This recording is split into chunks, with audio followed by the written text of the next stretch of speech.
السلام علیکم ورحمۃ اللہ وبرکاتہ۔ الحمد للہ وکفیٰ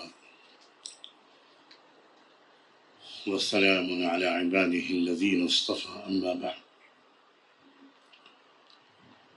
اعوذ باللہ من الشیطان الرجیم، بسم اللہ الرحمن الرحیم۔ ان الشرک لظلم عظیم، وقال تعالی ولا تعاونوا على الإثم والعدوان واتقوا الله إن الله شديد العقاب، وقال تعالى ولا تركنوا إلى الذين ظلموا فتمسكم النار سبحان ربك رب العزة عما يصفون وسلام على المرسلين والحمد لله رب العالمين۔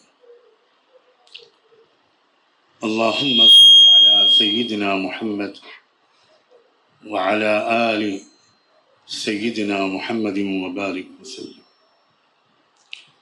اللهم صل على سيدنا محمد وعلى آل سيدنا محمد وبارك وسلم۔ اللهم صل على سيدنا محمد وعلى آل سيدنا محمد وبارك وسلم۔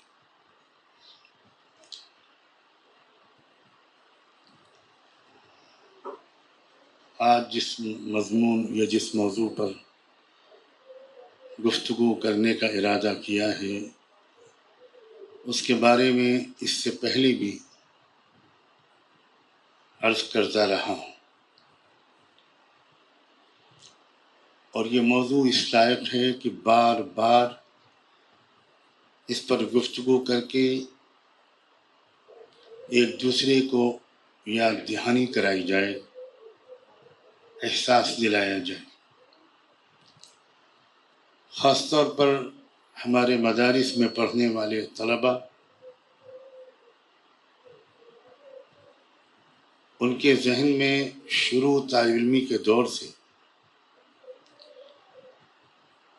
اس بہت بڑی ذمہ داری کا احساس شروع ہو جائے جو ان کے کندھوں پر پڑنے والی ہے، پڑھنی چاہیے، اور جس ذمہ داری کی ادائیگی کے لیے ان کو تن من دھن کی بازی لگا دینی چاہیے۔ اور وہ لوگ جو فارغ ہو چکے، عالم کہلانے لگے،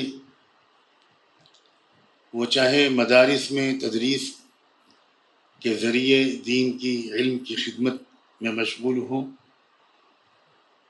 چاہے مساجد میں امامت اور خطابت کے ذریعے وہ دین کی خدمت کر رہے ہوں، ان کو اپنی بہت بڑی ذمہ داری کا پورا احساس یا حتی الامکان پورا احساس ہونا چاہیے۔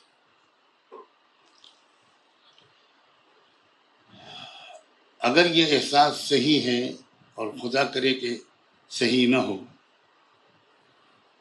کہ ہمارے مدارس میں لوگ دورہ بھی کر لیتے ہیں، عالم اور فاضل بھی ہو جاتے ہیں، اور دوسرے تکمیل کے کورسز بھی کر لیتے ہیں، مفتی بھی ہو جاتے ہیں، لیکن ان کو اپنے سب سے بڑے فرض منصبی کا شاید احساس نہیں ہوتا، اور وہ ہیں بتکدے ہند میں توحید کی حفاظت کے سلسلے میں کیا کیا ذمہ داریاں ان پر ہیں، اور غربت کدے اسلام میں کیا کیا حملے توحید کے چھیننے کے لیے، اسلام و ایمان کی نعمت سے محروم کرنے کے لیے تنگ نظر مشرک لوگ اور ان کی طاقتیں زمانے سے کیا کیا کوششیں کر رہی ہیں، کیسے سخت تابڑتوڑ حملے کر رہے ہیں۔ شرک کے مزاج میں ظلم اور حسد ہوتا ہے۔ اس جملے کو دماغ پر نقش کر لیں، شرک ان الشرک لظلم عظیم۔ تنگ نظر مشرکانہ جاہلیت خود تو شرک کو چھوڑنے پر رضامند نہیں ہوتی، غور کرنا بھی نہیں چاہتی، غور کی دعوت بھی برداشت نہیں کرتی۔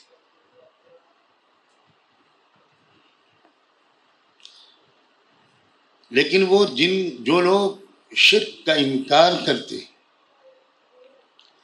اور ہزاروں دلائل کی روشنی میں انکار کرتے،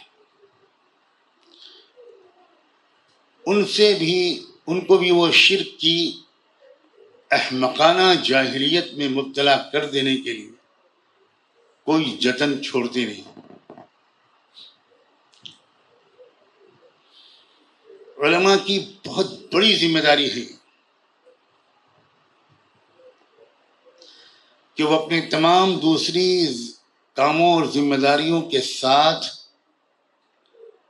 اس اہم ترین مسئلے سے واقف رہیں، اس کے تقاضے اپنی اپنی بساط کے مطابق ادا کرتے رہیں،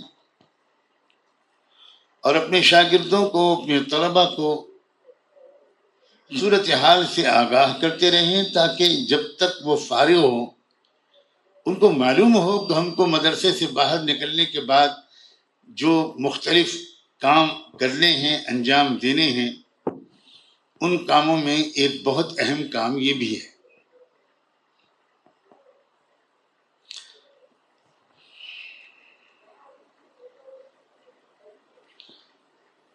مشرکانہ جاہلیت کا، جیسا کہ میں نے ابھی ذکر کیا، ایک مزاج ہوتا ہے جبر و اکراہ کا۔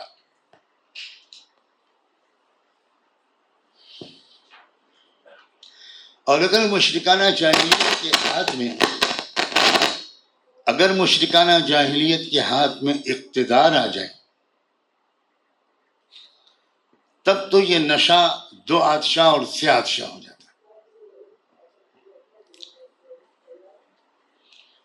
پھر اس نشے کی وجہ سے مشرکانہ جاہلیت کے ساتھ اقتدار کے تخت پر بیٹھے ہوئے لوگ فرعون بن جاتے ہیں، اور وہ کسی قیمت پر اس بات کی اجازت نہیں دیتے کہ کوئی یہی کہے کہ بھئی لکم دینکم ولی دین۔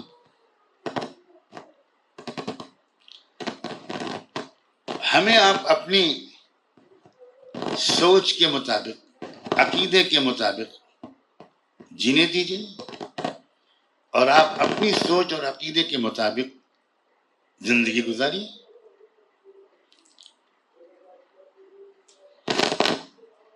یہ تب ہے جبکہ توحید کا جو قائل ہو جائے اور جو مطمئن ہو جائے، توحید سے جو مطمئن ہو جاتا ہے، جس کے دل و دماغ پر یہ حقیقت کھل جاتی ہے کہ اس کائنات کا پیدا کرنے والا اور چھوٹی سے بڑی تمام مخلوقات کا پیدا کرنے اور پالنے والا اور سب کچھ دینے والا، زندگی، موت، عزت، ذلت، غذا، پانی، ایک ہے، تو اسی کی بندگی بھی ہونی چاہیے۔ جو شخص اس پر مطمئن ہو جاتا ہے اور اس کی برکتیں روحانی، مادی، ذہنی، نفسیاتی، اخلاقی، انسان کے سیرت و کردار پر توحید کے اثرات جس پر کھل جاتے ہیں، اس کا دل تو اس کے لیے بہت بے چین لیتا ہے کہ ہر شخص توحید کی حقیقت کو جان لے اور مان لے۔ ازراہ محبت، اس کا دل یہ چاہتا ہے کہ جب ایک اٹل حقیقت ہے تو اور لوگ بھی تو اس کو مانیں، لیکن یہ اس کے لیے بہت بڑی قربانی ہوتی ہے۔ یہ بات جس کے دل و دماغ توحید سے مطمئن ہو جائے، اس کے لیے یہ بات ماننا کہ لکم دینکم ولی دین، یہ آسان نہیں ہے۔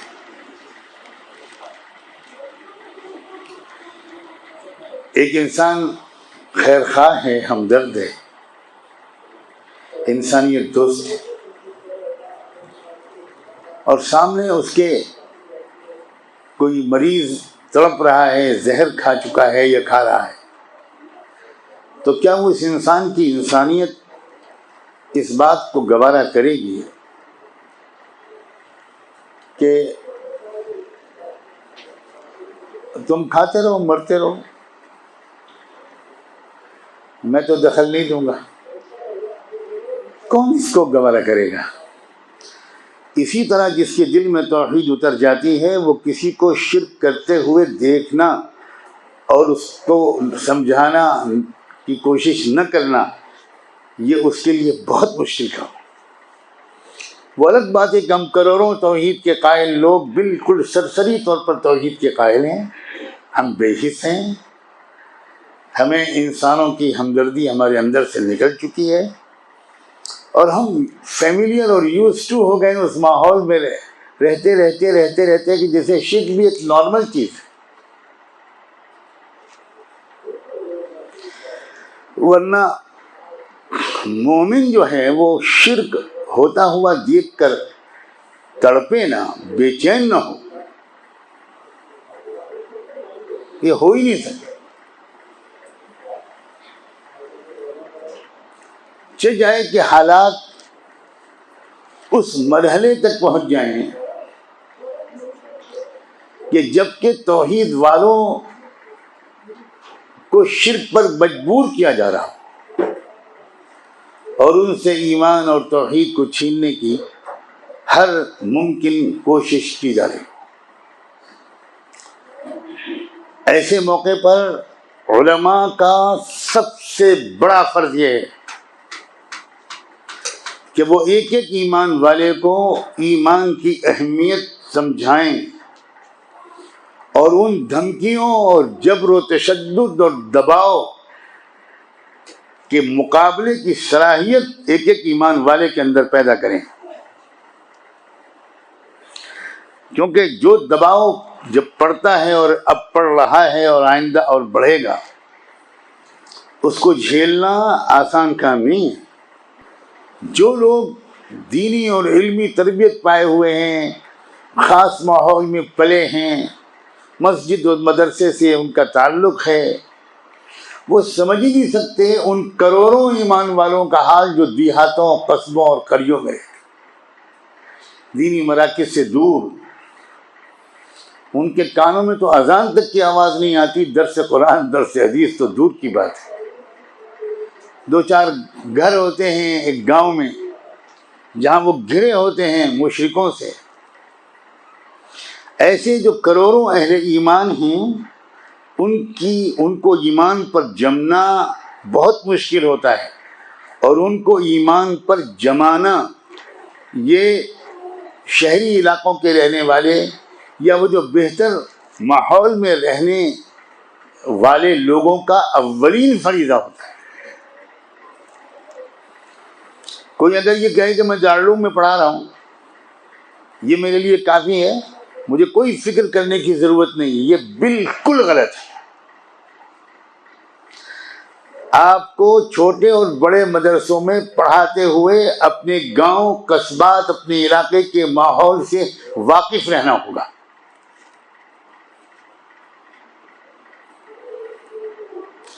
پل پل کی خبر لینی ہوگی اور کسی دینی مرکز میں بیٹھ کر وہاں ایمان کی جڑوں کو مضبوط کرنے کے لیے جو کر سکتے ہیں وہ کرنا پڑے گا. اور بہت کچھ کیا جا سکتا ہے. جو ٹھان لیتا ہے اللہ اس کے لیے راستے کھول دیتا ہے.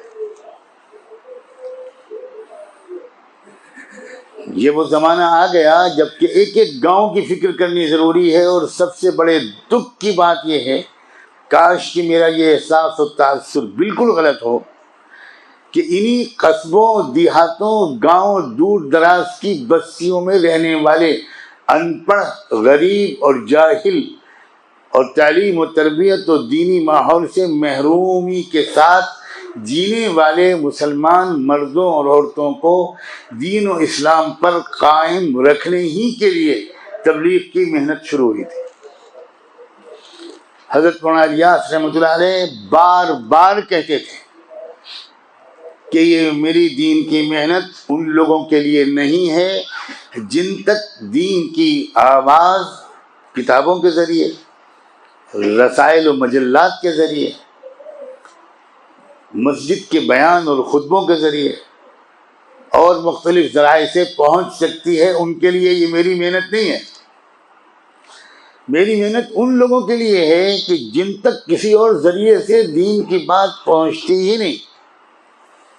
ان کی گاؤں میں اذان بھی نہیں ہوتی، جمعے کی نماز بھی نہیں ہوتی، ان کے نماز جنازہ پڑھانے والا کوئی نہیں ہوتا، ان کی میتوں کو بغیر غسل اور بغیر تکفین کے دفن کر دیا جاتا ہے یا کسی اور طریقے پر جلا دیا جاتا ہے. ان کے لیے ہے یہ محنت. بہرحال حالات بدلتے ہیں، آپ اس پر بحث کرتے رہیے کہ یہ غلط اور وہ غلط. اس سے تو اب ذمہ داریوں سے ادا نہیں ہو، ہم سبکدوش بالکل نہیں ہو پائیں گے. ہر عالم کو، وہ چاہے کہیں پڑھا رہا ہو، وہ کسی یونیورسٹی میں پروفیسر ہو، کسی خانقاہ کا شیخ ہو، وہ کسی رسالے کا مدیر ہو، اس کو کم سے کم اپنے وطن کے چاروں طرف اس علاقے کے گاؤں دیہات میں بسنے والے اہل ایمان کے ایمان کی فکر کرنی چاہیے. اور یہ تربیت اس وقت سخت ضروری ہے کہ اس دباؤ کو کیسے جھیلا جائے، کیسے مقابلہ کیا جائے. دباؤ بڑھتا چلا جا رہا ہے اور بڑھتا چلا جائے گا. یہ شرک کی نفسیات ہے. اور جیسے کہ میں نے کہا کہ اگر شرک کے ہاتھ میں طاقت آ جائے تو اس سے بڑھ کر جنونی، دہشت گرد، آتنکوادی لوگوں کو مجبور کرنے والا اور کوئی دنیا میں نہیں ہوتا. یہ شرک کا مزاج ہے.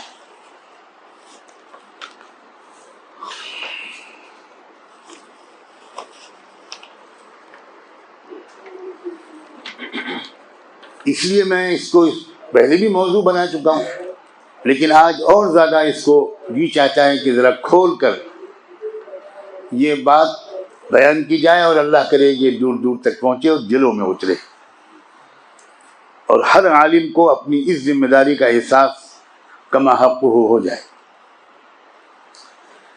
دباؤ کی جو بات میں نے چھیڑی ہے، آپ اندازہ کریں کہ یہ دباؤ جب پڑتا ہے تو اچھے اچھے اہل ایمان وہ اس دباؤ کو جھیلنا ان کے لیے مشکل ہو جاتا ہے.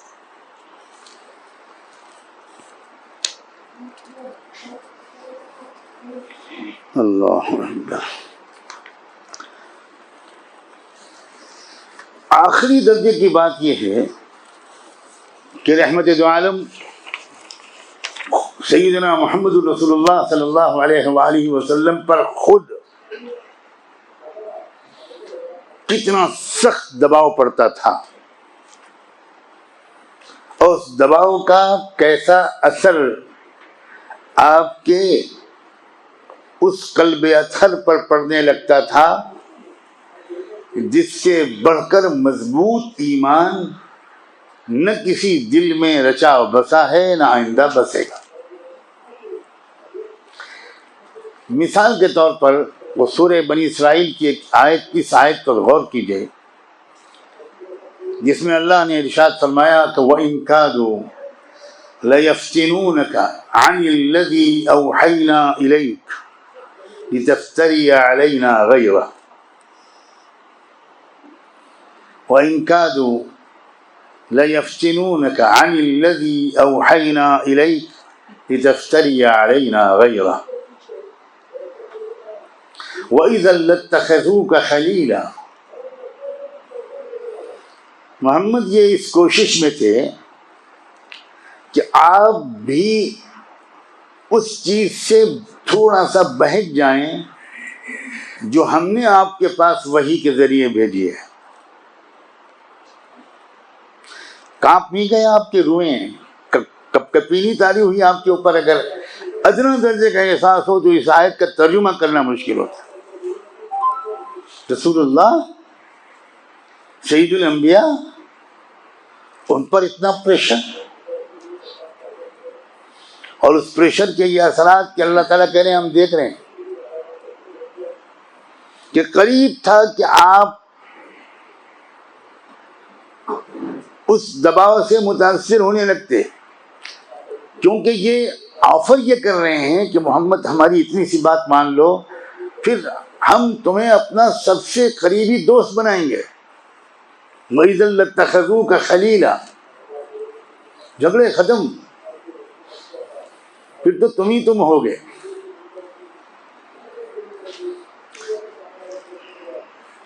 سنو محمد، وَلَوْلَا أَن ثَبَّتْنَاكَ لَقَدْ كِدتَّ تَرْكَنُ إِلَيْهِمْ شَيْئًا قَلِيلًا۔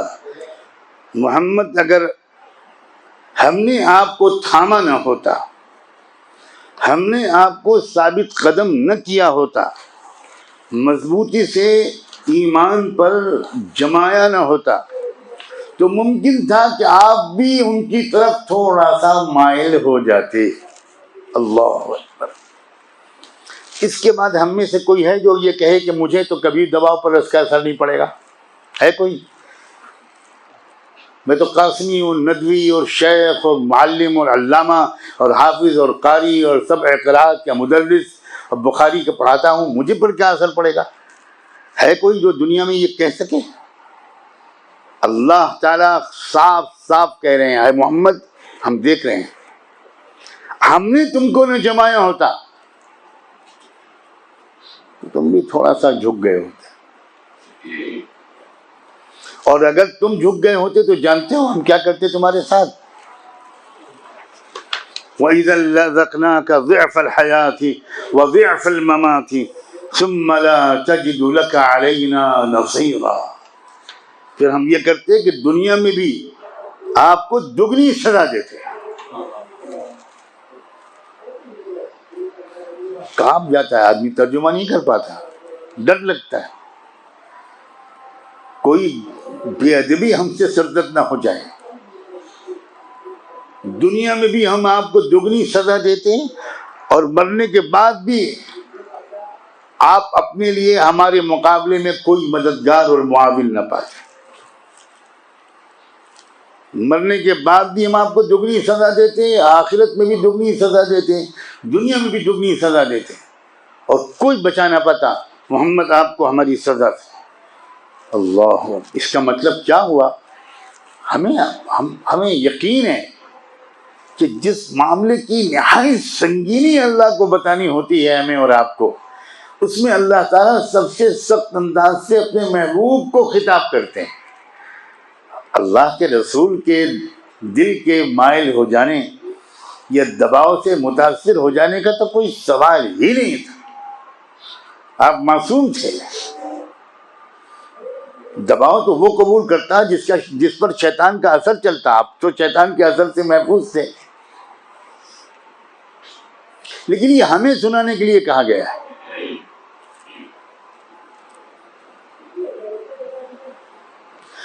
اور اس میں یہ پہلو بھی ہے کہ دباؤ واقعی اتنا شدید ہوتا ہے، مستی کے ساتھ، بے فکری کے ساتھ مسلمان جو جی رہے ہیں، وہ اچانک دباؤ جب ان پر پڑے گا، ان کی کسی بیٹی پر پڑے گا، ان کی کسی اولاد پر پڑے گا، اور ان کی اولاد مرتد ہوگی، تب پتہ چلے گا کہ دباؤ کیا چیز ہوتی ہے۔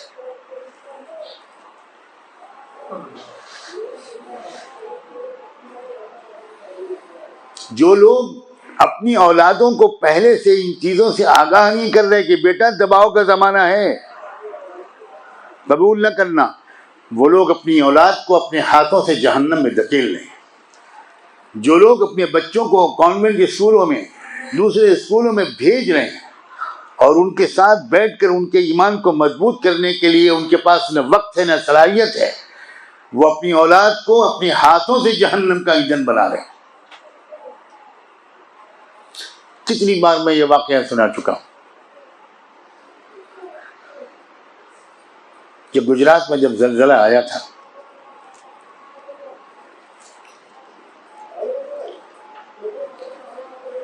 اس وقت میں لکھنؤ میں رہتا تھا اور فوری طور پر جتنی جلدی جا سکا میں گجرات گیا، اور پورے زلزلے کے علاقے میں تقریباً 2 ہفتے یا کچھ زیادہ میں نے گزارے تھے۔ قیامت کا منظر تھا، وہ زلزلہ کیا تھا، اللہ ان زلزلۃ الساعۃ شیء عظیم، بستیاں دھسا دی گئی تھی، بالکل الٹ پلٹ ہو گیا تھا، پورے گاؤں قبرستان ہی بن گئے۔ تو مختلف ریلیف کی تنظیمیں اپنی بساط کے مطابق پورے ملک سے دوڑ پڑی تھی وہاں، اور ہر علاقے میں جو لوگ زندہ بچ گئے تھے ان کو کھانے پینے کے سامان وغیرہ وغیرہ تقسیم کر رہے۔ اللہ درجے بلند کرے، گجرات کے جوان عمر عالم تھے مفتی امتیاز صاحب، انتقال کر گئے، اللہ تعالیٰ ان کو بہت جوان عمری میں انتقال کر گئے۔ بہت صالح اور محنتی عالم تھے، بہت فعال اور متحرک، اور گجرات میں مدرسے والوں نے اور تبلیغ والوں نے مل کر اتنے بڑے پیمانے پر ریلیف کا اور خدمت خلق کا کام کیا تھا کہ میں نے واپس آ کر ایک مضمون لکھا تھا کہ کاش کے مدارس کے لوگ اس خدمت خلق کو وقتی اور ہنگامی طور پر نہ کرتے ہوئے اپنا اس کو مستقل شعبہ بنا لیں، تو ان سے زیادہ خلوص کے ساتھ اور ایمانداری اور دیانتداری کے ساتھ شاید کوئی اور نہ کر سکے۔ تو ہم لوگ ایک کیمپ سے دوسرے کیمپ وغیرہ جاتے تھے، ایک دن میں 2-3 جگہ جانے کی کوشش کرتے تھے۔ تو ایک جگہ پر پہنچے جہاں کے بارے میں اطلاع ہوئی کہ بہت ہی برا حال ہے، تو وہاں ہم نے دیکھا، تھوڑا قریب پہنچے تو کہ ریلیف کا کام ہو رہا ہے، اور کوئی سنستھا ہے، کوئی تنظیم ہے جو وہاں سامان بانٹ رہی۔ تو ہم لوگ رک گئے، یہاں کام ہو رہا ہے تو اب اندر جا کر دخل دینے کی ضرورت نہیں۔ بڑے سلیقے سے کام بظاہر ہو رہا تھا، اسٹیج پر لوگ تھے ریلیف بانٹنے والے، اور ان کے پاس باکسز تھے، راشن کٹس تھے، اور لائن لگواتے، وہ جو زندہ بچ گئے تھے لوگ وہ لائن میں لگے ہوئے تھے، ان کے پاس تو پانی کا ایک گھونٹ بھی نہیں تھا، تو وہ لائن میں لگے ہوئے تھے اور اپنا اپنا حصہ لے کر جا رہے تھے۔ ہم لوگوں نے دور سے دیکھا کہ ایک چھوٹا سا بچہ 8, 10, 11 سال کا، وہ لائن میں جب پہنچا تو چھوٹا تھا، نیچے تھا، تو اس کو ان لوگوں نے اسٹیج پر اوپر بلایا اور اس سے کان میں کچھ کہا۔ کرتا پاجامہ پہنے ہوئے بچہ تھا، ٹوپی لگی تھی، تو اس کو دیکھ کر ہم سمجھ گئے کہ یہ ہے مسلمان۔ تو جب وہ اوپر چڑھا سامان لینے کے لیے تو ان لوگوں نے سامان دینے سے پہلے اس بچے سے کچھ کہا، کان میں. ہم لوگوں کو تو نہیں پتہ چلا کہ کیا کہا گیا، اتنا دیکھا ہم نے کہ وہ سامان لینے کے بجائے وہ بچہ تخت سے اچھل کر کودا، بھاگ گیا تیزی کے ساتھ دوڑتا ہوا، کچھ چلاتا ہوا، کچھ بولتا ہوا گیا. آواز آ رہی تھی لیکن سمجھ میں نہیں آ رہا تھا کیا کہہ رہا ہے. تو میں نے اپنے ساتھیوں سے کہا کہ ذرا جلدی سے گاڑی آگے بڑھائیے اور اس بچے کو مجھ سے ملنا ہے. کیا ہوا کیا اس بچے کے ساتھ؟ تو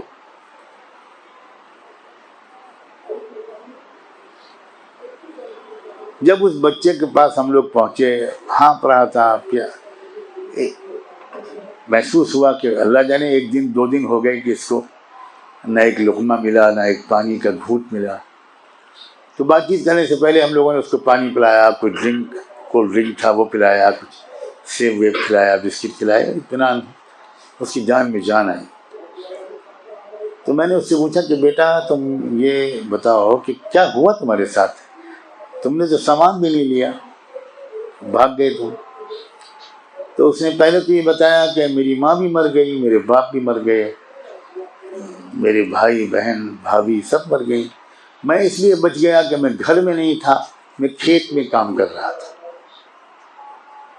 اب کوئی ہے نہیں. اس کے بعد اس نے بتایا کہ ان لوگوں نے مجھ سے کان میں ایک مشرکانہ نعرہ کہا کہ بیٹا یہ بول دو ایک بار، پھر تم کو ہم سامان نہیں دیں گے، اپنے ساتھ لے جائیں گے، پڑھائیں گے، لکھائیں گے، بڑا آدمی بنا دیں گے، اتنا بول دو. وہ نعرہ میں دہرانا نہیں چاہتا، آپ سمجھ گئے ہوں گے کہ آج کل کسی کو چڑھانے والا کون سا نعرہ ہے جو لگوایا جاتا ہے. اس بچے نے، میں نے پوچھا پھر کیا ہوا؟ کہ بس مجھے تو ڈر لگا کہ میرا ایمان چھن جائے گا، اور میں بھاگا وہاں سے، لا الہ الا اللہ، لا الہ الا اللہ، لا الہ الا اللہ، لا الہ الا اللہ کہتا ہوا بھاگا. اللہ اکبر. میں نے گلے لگا لیا، اس کو چوما، پیار کیا. میں نے کہا اللہ اکبر، بیٹا تمہارے اندر یہ ایمان کہاں سے آیا؟ اب سنیے. اس بچے نے کہا کہ ہم تو غریب آدمی، تو لوگ غریب لوگ ہیں، مزدور لوگ. تو ایک حافظ جی ہیں ہمارے گاؤں میں، میں ان کے پاس چلا جاتا تھا. وہ 1 گھنٹے کے لیے ہمیں کچھ پڑھا دیتے تھے، کلمہ، نماز، کچھ چیزیں. تو وہ کہتے تھے بیٹا ایمان کا سودا کبھی مت کرنا، بھوکے مر جانا مگر ایمان کا سودا نہ کرنا. تو جس وقت انہوں نے یہ مجھ سے کہا کہ یہ نعرہ لگاؤ، تو مجھے لگا کہ سامنے وہ حافظ صاحب کھڑے ہیں اور مجھ سے کہہ رہے ہیں بیٹا ایمان کا سودا مت کر. یہ ہیں ہمارے وہ مکاتب المدارس جن کو ہمارے بہت سے لوگ حقیر سمجھتے ہیں. یہ لاکھوں مکتب جو چھپروں میں چل رہے ہیں، لاکھوں مدرسے جو دیہاتوں میں چل رہے ہیں، خستہ حالت میں، چھوٹی چھوٹی تنخواہیں استادوں کو دینا مشکل ہو جاتی ہیں. خدا کے بندوں ان کو حقیر مت سمجھنا. انہی نے اس ملک میں ایمان کی حفاظت کی ہے، یونیورسٹیوں نے نہیں کی. میں یونیورسٹیوں کا بہت قدردان ہوں، لیکن میں صاف کہتا ہوں کہ یونیورسٹیوں نے ایمان کی حفاظت میں شاید ہی 1% کردار ادا کیا. اکثر یونیورسٹیاں تو غلام تیار کر رہی ہیں، پیٹ کا غلام اور شرمگاہ کا غلام. یہ تو ہمارے مدارس اور مکتب ہیں. اپنے اپنے گاؤں اور دیہات کی فکر کرنا اس وقت کا سب سے بڑا کام ہے. جہاں جہاں یہ آواز پہنچ رہی ہے، اللہ کرے ہر شخص کم سے کم اپنے ضلع، اپنے علاقے کے گاؤں کا ایک معائنہ کرے. چھٹیوں کو فضول طریقے سے گزارنے والے گدھے ہوتے ہیں، احمق. چھٹیوں میں یہ کام کرنا چاہیے. اگر گاندھی اپنے دور میں اسٹوڈنٹس کے ویکیشن گزارنے کا طریقہ سکھا سکتے تھے. گاندھی کے ایک اسکیم، ایک پروجیکٹ، وہ یہ کہتے تھے کہ بچوں چھٹیوں میں 1 دن بھی ضائع مت کرو، اور اپنے گاؤں کا جا کر سروے کرو، وہاں نالی ہے کہ نہیں، گندا پانی نکلتا ہے کہ نہیں. وہاں کے لوگ کچھ بھوکے پیاسے تو نہیں ہیں. تم ایک مہینے میں کیا کچھ بچوں کو کچھ ہندی کچھ انگلش کچھ پڑھا سکتے ہو؟ الفابیٹ پڑھا سکتے ہو؟ یہ کیا کرو. ہم لوگوں نے بچپن میں باقاعدہ وہ لیسن بھی پڑھا، اور ہمارے مدرسے کے استاد نے ہم کو چھٹیوں میں اس گاندھیائی طریقے پر گاؤں میں لے جا کر ہم سے کام کروایا. اس طرح یہ چھٹیوں کو استعمال کرو. چھٹیاں تماشا کرنے کے لیے نہیں ہوتی، لہو و لعب کرنے کے لیے نہیں ہوتی. یہ زندگی دوبارہ تھوڑی ملے گی. ایک ایک لمحہ قیمتی ہے، ایک ایک سیکنڈ قیمتی ہے. ہم چاہیں تو اپنے اوقات کو صحیح گزار کر خدمت خلق کے وہ کام کر سکتے ہیں کہ اسی کے راستے سے اللہ اپنی ولایت کا مقام ہم کو دے سکتا ہے.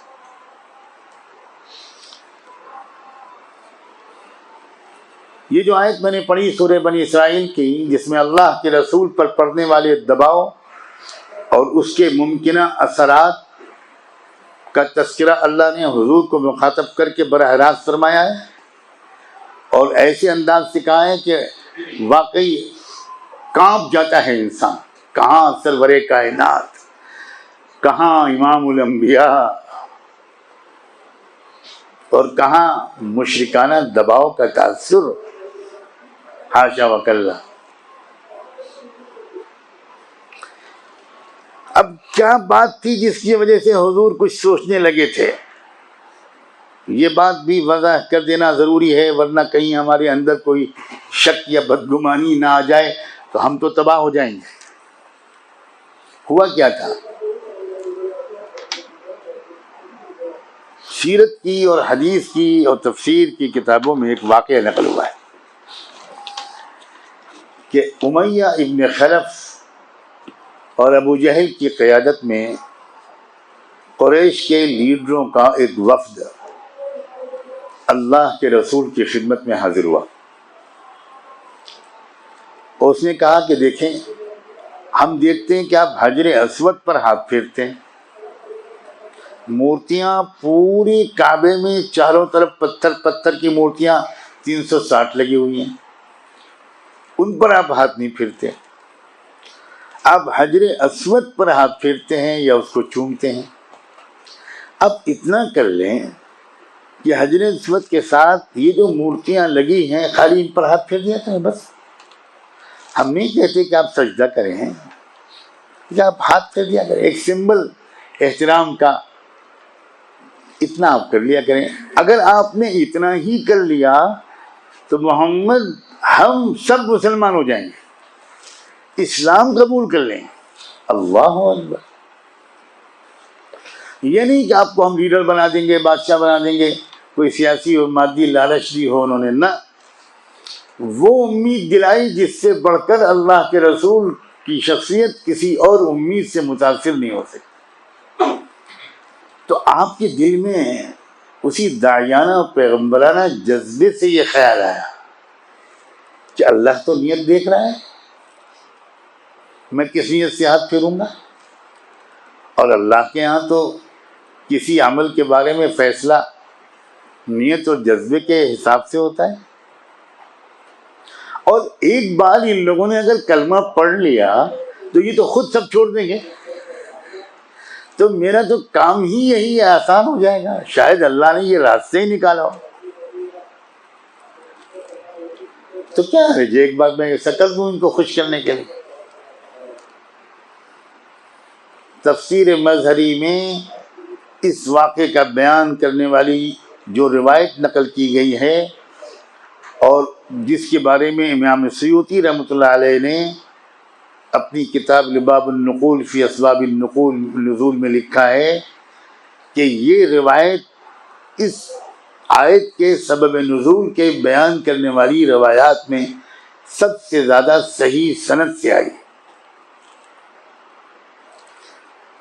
اور الفاظ ہیں اس میں کہ وَكَانَ يُحِبُّ إِسْلَامَ قَوْمِهِ فَرَقَّ لَهُمْ. آپ کی تمنا تھی کہ لوگ اسلام لے آئیں، اس لیے آپ تھوڑے نرم پڑ گئے. تو مقصد کوئی مادی لالچ، کوئی سیاسی منصب نہیں تھا. ہدایت تھی ان کی، جس سے زیادہ پاکیزہ کوئی مقصد ہو ہی نہیں سکتا. اب سوچئے اس کے باوجود اللہ تعالیٰ نے کتنی سخت بات آپ سے فرمائی. آج کا مسلمان جو دباؤ قبول کر کے بہت کچھ کر رہا ہے وہ تو خالص مادی فائدوں کے لیے کر رہا ہے. طرح طرح کے جواز لوگ نکال رہے ہیں. لوگ آج کل پوچھ رہے ہیں کہ کیا بتائیں ہمارے تعلقات ہیں, بزنس کے بھی تعلقات ہیں, پڑوس میں رہتے ہیں, سب کچھ معاملہ ہے. اب وہ اگر آ گئے فلاں مندر کے لیے چندہ مانگنے تو ہم کیا کریں؟ کچھ نہ کوئی راستہ نکالیے. میں اسی لیے اس وقت اس موضوع پر مسلسل بات کر رہا ہوں. میرے بس میں ہوتا تو میں ایک ایک مسلمان تک یہ مضمون پہنچاتا. مر جانا پسند کرنا, لیکن کسی قیمت پر کسی بت کدے اور شرک کے مرکز کے لیے ایک پیسہ اگر تم نے دیا تو تم بھی مشرک شمار ہو. اتنی سخت بات میں اپنی طرف سے نہیں کہہ رہا ہوں.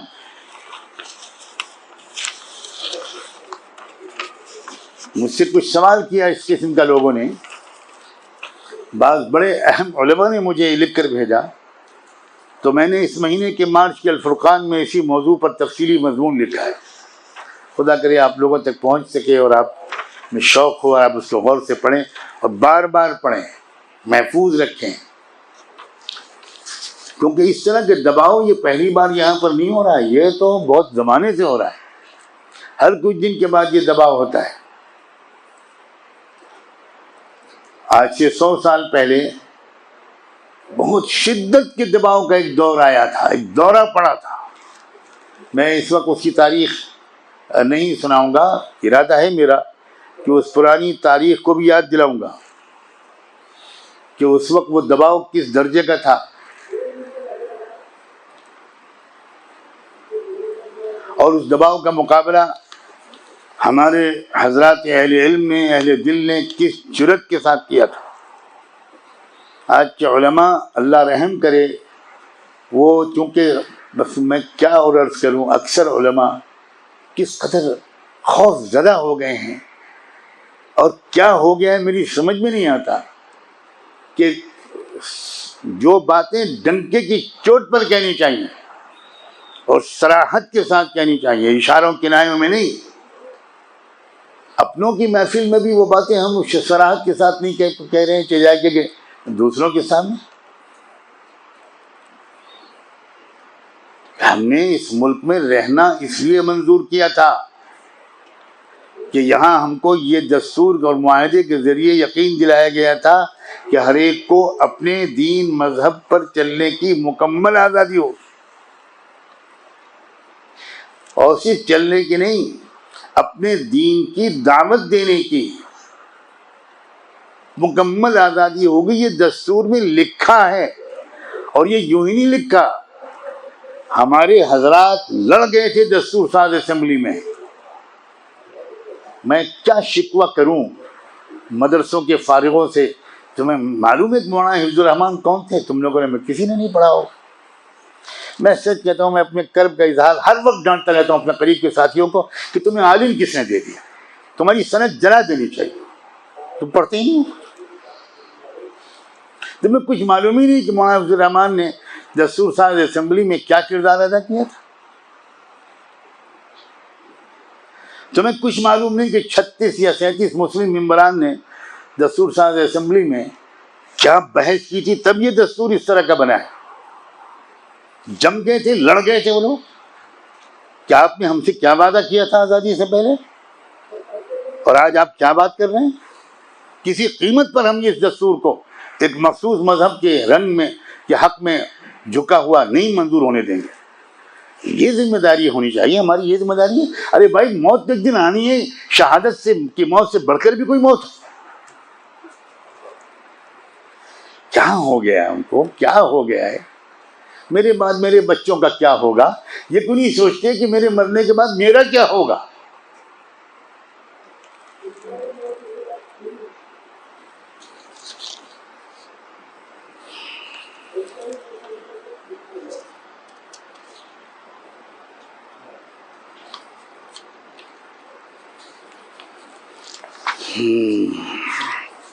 میں نے جب یہ سوال میرے پاس آیا تو اگر آپ لوگ الفرقان پڑھیں گے تو نظر سے گزرے گا، اپنے پچھلے دور کے بڑے بڑے علماء اصحاب علم و فتویٰ سے جب اسی طرح کے مسائل میں پوچھا گیا تھا تو انہوں نے کیا کیا جوابات دیے، میں نے ان میں سے کچھ نمونے کے طور پر نقل کر کے پیش کیے۔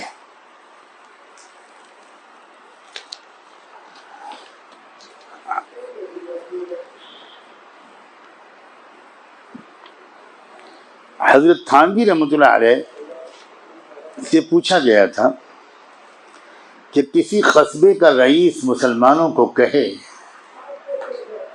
کہ تم حنوط کے تہوار میں ان کی اتباع کرو ورنہ تم کو سخت اذیت پہنچاؤں گا، صاف دھمکی۔ پس مسلمانوں کو اس معاملے میں رئیس کا اتباع درست ہے یا نہیں؟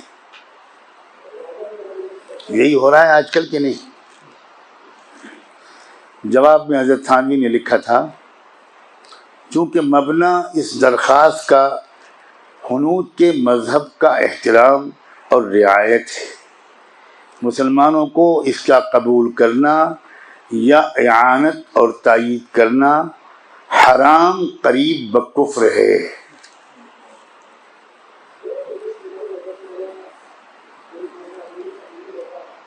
اپنی مسجدوں میں جمعے کے دن کے بیانات کا یہ موضوع علماء کو بنانا فرض ہے، اور جو شخص اس کے خلاف پر قادر ہو اس کے ایسے امر میں اتباع کرنا حرام اور قریب بکفر ہے۔ حضرت گنگوہی رحمۃ اللہ علیہ سے بھی اسی طرح کا سوال کیا گیا تھا، اس کے جواب میں انہوں نے لکھا تھا کہ رام لیلا کے ہونے میں اپنی رضامندی ظاہر کرے یا چندہ دے تو اس شخص کے لیے شرع میں کیا حکم ہے؟ یہ سوال تھا۔ جواب میں لکھا انہوں نے کہ ایسا شخص ازرو شرع شریف مرتکب سخت کبیرہ گناہ کا ہے۔ اللہ تعالیٰ فرماتا ہے وَلَا تَعَاوَنُوا عَلَى الْإِثْمِ وَالْعُدْوَانِ وَاتَّقُوا اللَّهَ إِنَّ اللَّهَ شَدِيدُ الْعِقَابِ۔ مدد نہ کرنا گناہ پر اور ظلم پر، اور ڈرتے رہنا اللہ سے، بے شک اللہ کا عذاب سخت ہے۔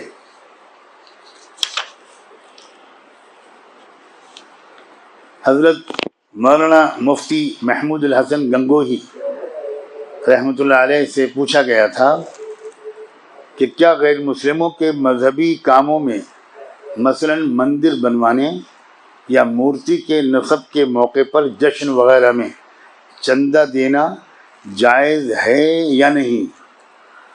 تو انہوں نے جواب میں لکھا تھا اس راستے کو بند ہی کیا جائے، ہرگز نہ کھولا جائے، تھوڑے کی اجازت سے بات بہت دور تک پہنچے گی، جس کا نتیجہ بہت خراب نکلے گا۔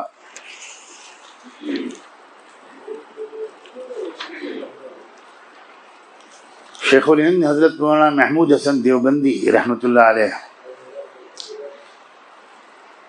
ان کا جواب تھا مصائب حاضرہ میں یعنی اس دور میں جو مصیبتیں ہم پر آ رہی ہیں ان میں ہندوؤں کی ہمدردی سے فائدہ اٹھانا یا ان کے ساتھ مصالحت اور رواداری کا برتاؤ کرنا، اور جو ہنود اس درد میں ہماری غمخواری کریں ان سے حسن سلوک سے پیش آنا شرعاً درست اور جائز ہے۔ ہاں یہ فرض ہے کہ اس امداد میں کسی حکم شرعی میں ادنا خلل اور نقصان نہ آئے۔ جو صاحب یہ کام کریں ایسے مصالح اور مقاصد پر پوری نظر اور احتیاط رکھیں۔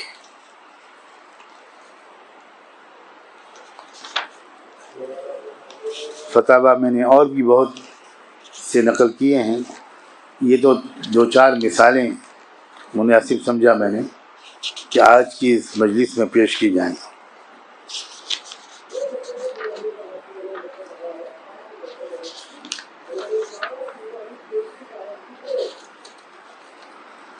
اللہ اکبر۔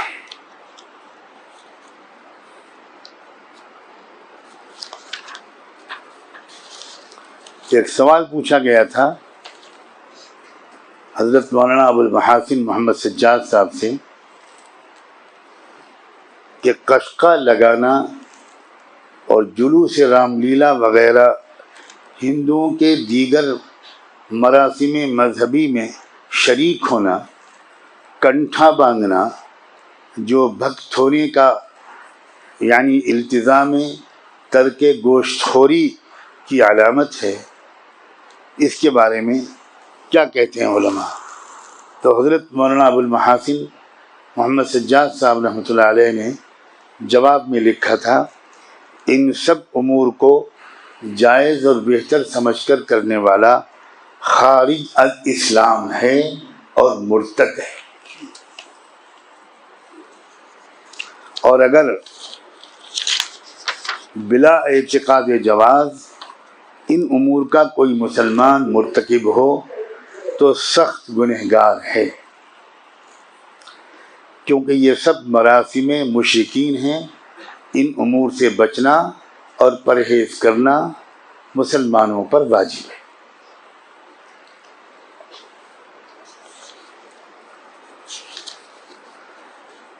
اصل میں بنیادی مسئلہ یہ ہے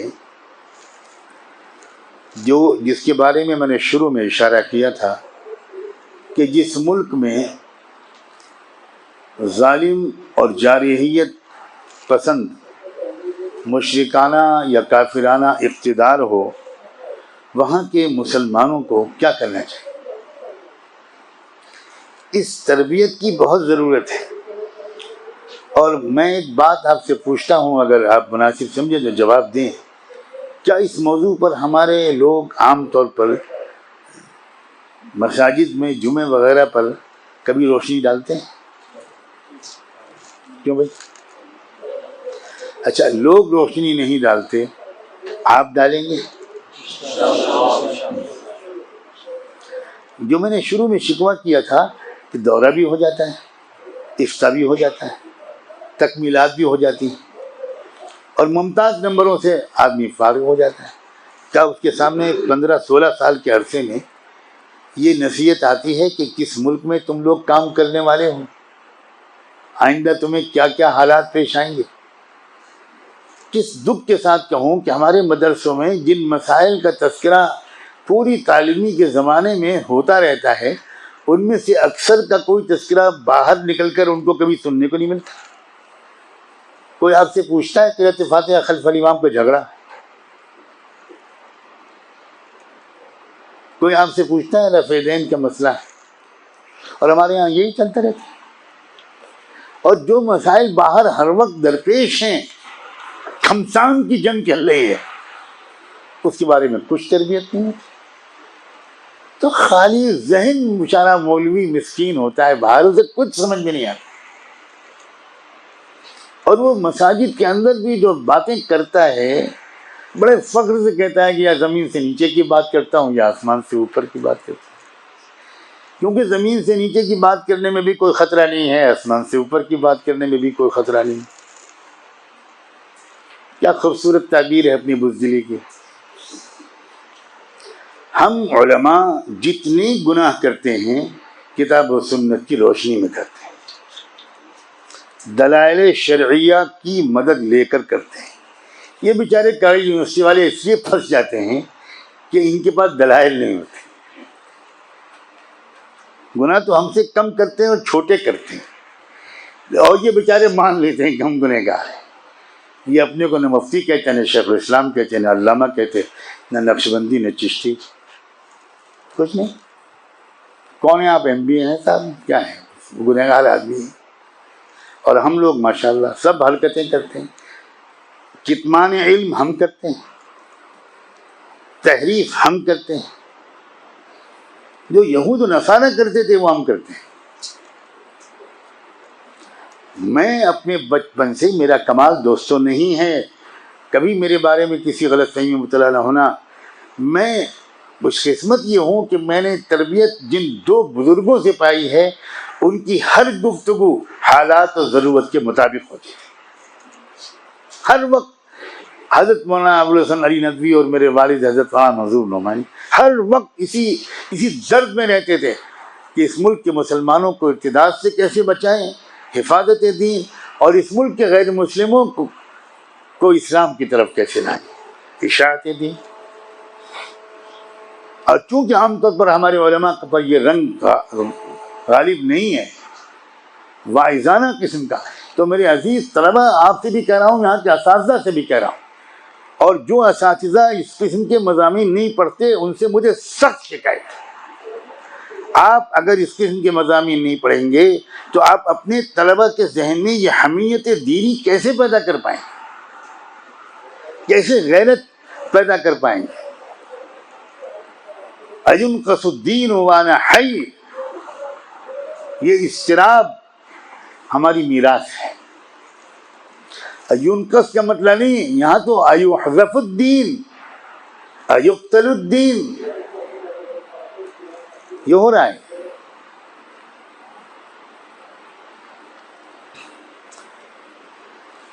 ایک بات بہت وضاحت کے ساتھ آخر میں کہہ دینا ضروری سمجھتا ہوں.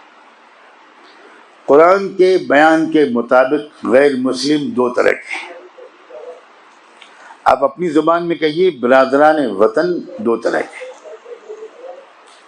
ایک وہ ہیں جو آپ کو آپ کے دین پر چلنے دیتے ہیں، کوئی مزاحمت نہیں کرتے،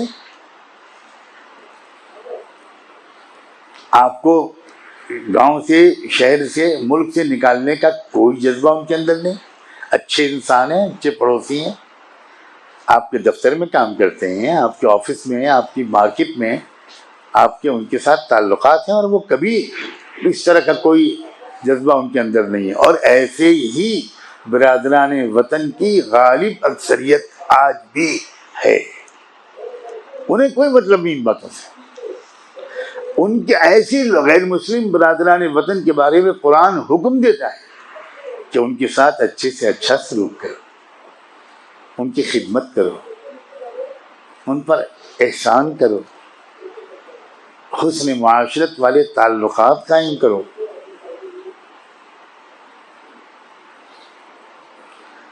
انسانی احترام کے تقاضے پورے کرو، انسانیت دوستی کے تقاضے پورے کرو. جو بن سکے، اگر ان میں کوئی غریب ہے تو تم ضرور اس کی غربت دور کرنے کی کوشش کرو.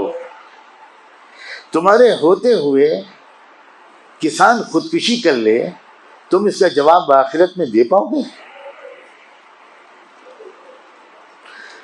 تم اپنے گھروں کی شادیوں کے خرچوں کو اگر آدھی اور چوتھائی کر دیتے تو ایک کسان بھی خودکشی نہ کرتا. قرآن اس کا حکم دیتا ہے، یہ ہمارا فرض ہے.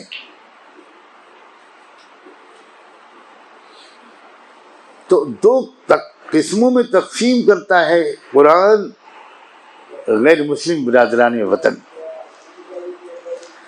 دوسرے وہ لوگ جو تم کو تمہاری توحید اور دین چھین لینے کی کوشش کریں، تم پر دباؤ ڈالیں، تم پر ظلم کریں، ان کے سامنے چٹان کی طرح جم جانا. ہرگز خوف زدہ مت ہونا. اور اگر وہ تمہاری جان پر حملہ کریں تو مر مت جانا، اپنی جان کا دفاع کرنا.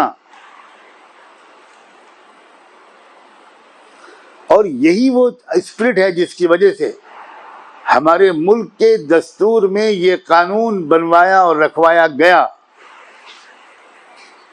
کہ سیلف ڈیفنس میں، اپنی جان کے دفاع میں اگر کسی نے کسی کو مار دیا تو ہرگز اس کے اوپر قتل کا مقدمہ نہیں چل سکتا. یہ ملک کے دستور میں بھی ہے. یہ بات کہ تم ایسی جان دے دو، پھر کچھ گڑبڑ ہو گیا. تم ایسے ہی جان دے دو، تمہاری گھر کی بچیوں کے ساتھ وہ ریپ کر دیں، تمہاری عورتوں کے ساتھ بے عزتی کر دیں، گھس جائیں اور تم مظلومانہ موت مر جاؤ. اسلام اس کی اجازت نہیں دیتا، اور نہ اسلام اجازت دیتا ہے، اور نہ ہمارے ملک کا قانون اس کی اجازت دیتا ہے، ہرگز نہیں.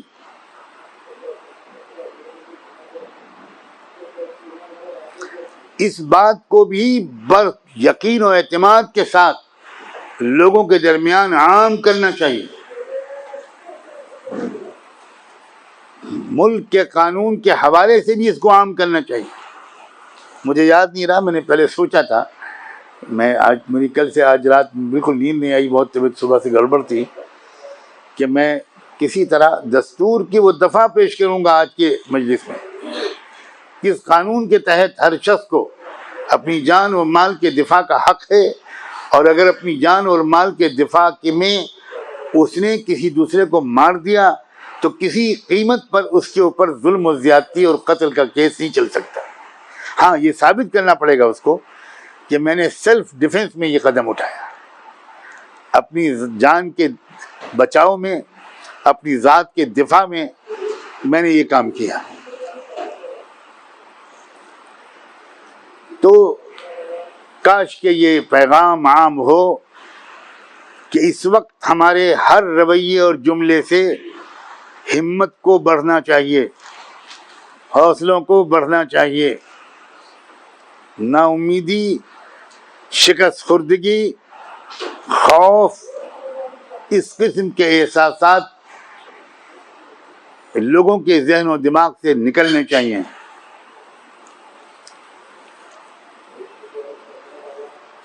اگر یہ یقین ہے کہ سب کچھ اللہ کے ہاتھ میں ہے تو پھر غیر اللہ سے خوف کا کیا جمع ہو رہا ہے بھائی؟ یہ مضمون برداشت نہیں ہو رہا ہے. وہ بھی سیلف ڈیفنس کر رہا ہے. بیٹا ہم ڈریں گے نہیں، کیا اتنا چلاؤ، گجراتی میں چلاؤ یا کسی میں چلاؤ، ہم نہیں ڈریں گے انشاءاللہ. اللہ نے ہمارے دل سے خوف کو نکال دیا ہے، ہمارے ساتھیوں کے دل سے بھی نکال دے. یہ کانپنے لگتے، خود تو ڈوبے ہیں صنم، ان کو بھی دے. کمال.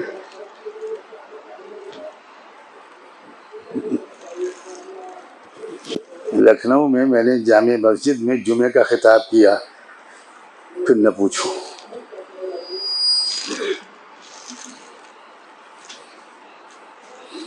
ان کا یہ تو ہم پردیس میں ہیں، یہاں پکڑے جائیں گے تو کوئی پوچھنے والا بھی نہیں ہو. بولنے والا نہیں ڈر رہا ہے، سننے والے ڈر رہے ہیں. واہ بھائی واہ.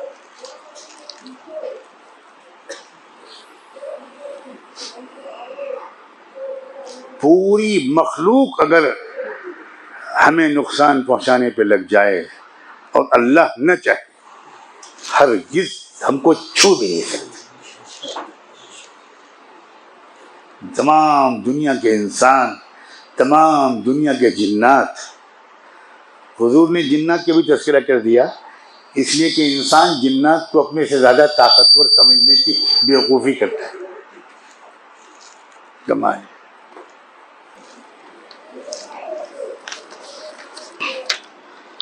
یہ زمانہ ظاہر ہے کہ امتحان کا زمانہ ہے، آزمائش کا زمانہ ہے، اور چھٹائی کا زمانہ ہے. بار بار یہ عاجز عرض کرتا رہا سال ہر سال کہ یہ مومن اور غیر مومن کو الگ کر دینے کا زمانہ ہے.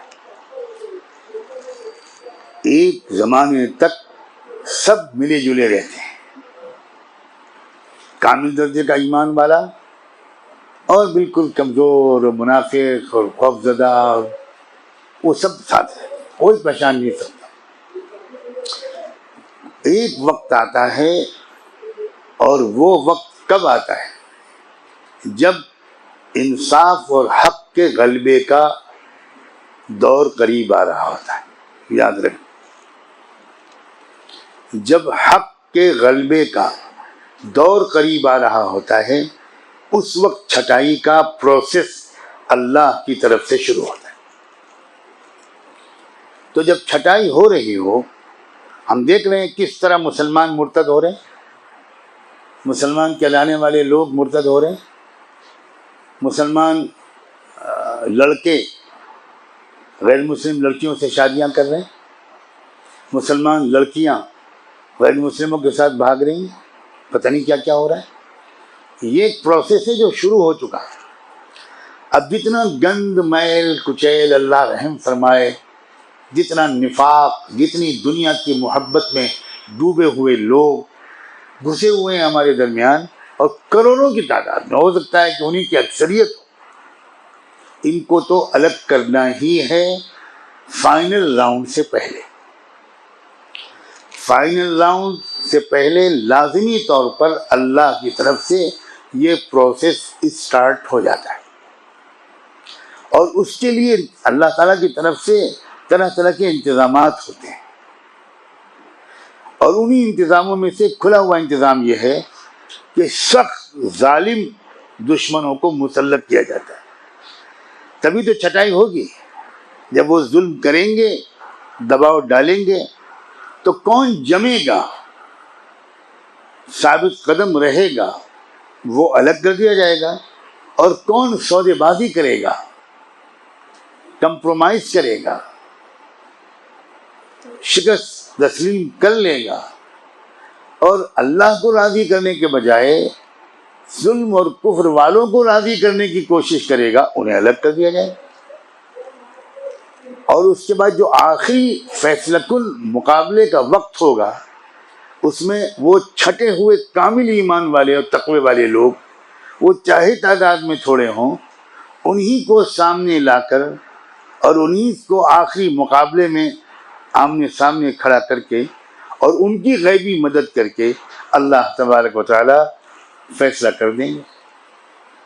کم من فئۃ قلیلۃ غلبت فئۃ کثیرۃ. یہ بھی ذہن میں رکھنا کہ ایک وقت آتا ہے کہ منافقین اور کفار ایک ساتھ کر دیے جاتے ہیں. یہ عام حالات میں نہیں ہوتا. عام حالات میں منافقین کے ساتھ عفو و درگزر کا معاملہ کرنے کی ہدایت دی جاتی. حضور سب جانتے تھے کون منافق ہے، لیکن سب کو ساتھ میں لیے رہتے تھے، مشوروں میں شریک کرتے تھے. فاعف عنہم واعرض عنہم وشاورہم فی الامر. یہ اس وقت کے آنے سے پہلے کی ہدایات ہے. پھر جب وہ فیصلہ کن وقت آتا ہے تو ہدایت بدلتی ہے، اور وہ ہدایت ہوتی ہے وجاہد الکفار والمنافقین واغلظ علیہم.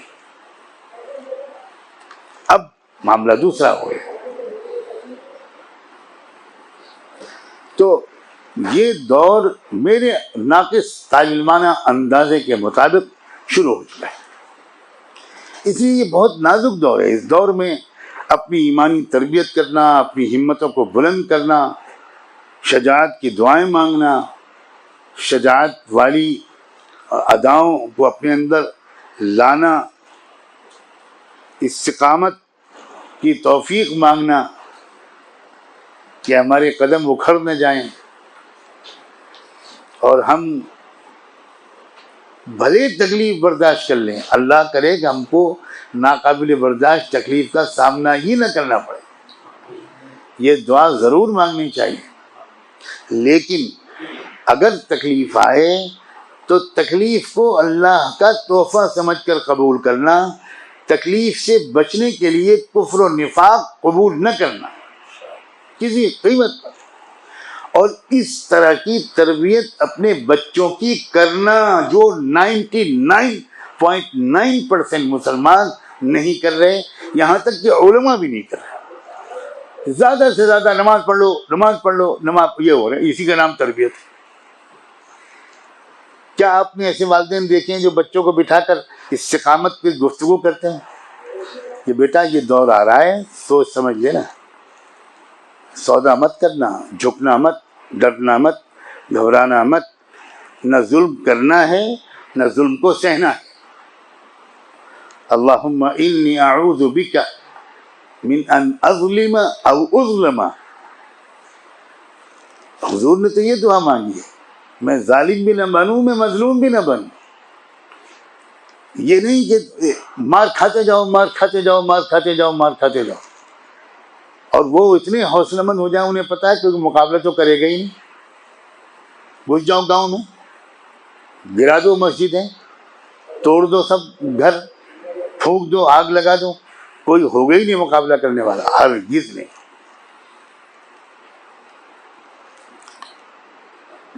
اللہ کی شریعت بھی ہم کو اس بات کا حکم دیتی ہے کہ مقابلہ کرو، صرف اجازت نہیں دیتی، اور ملک کا دستور بھی ہم کو اس بات کی تلقین کرتا ہے کہ مقابلہ کرو۔ ملک کا دستور کہیں نہیں کہتا کہ تم مار کھاؤ اور سرنڈر کر دو۔ عورتوں کے سامنے بھی یہ مضامین آنے چاہیے۔ کس قدر ہماری اولیاء اللہ کے گھر کی عورتوں کو بھی یہ سب باتوں کا پتہ نہیں، کچھ نہیں خبر ہو۔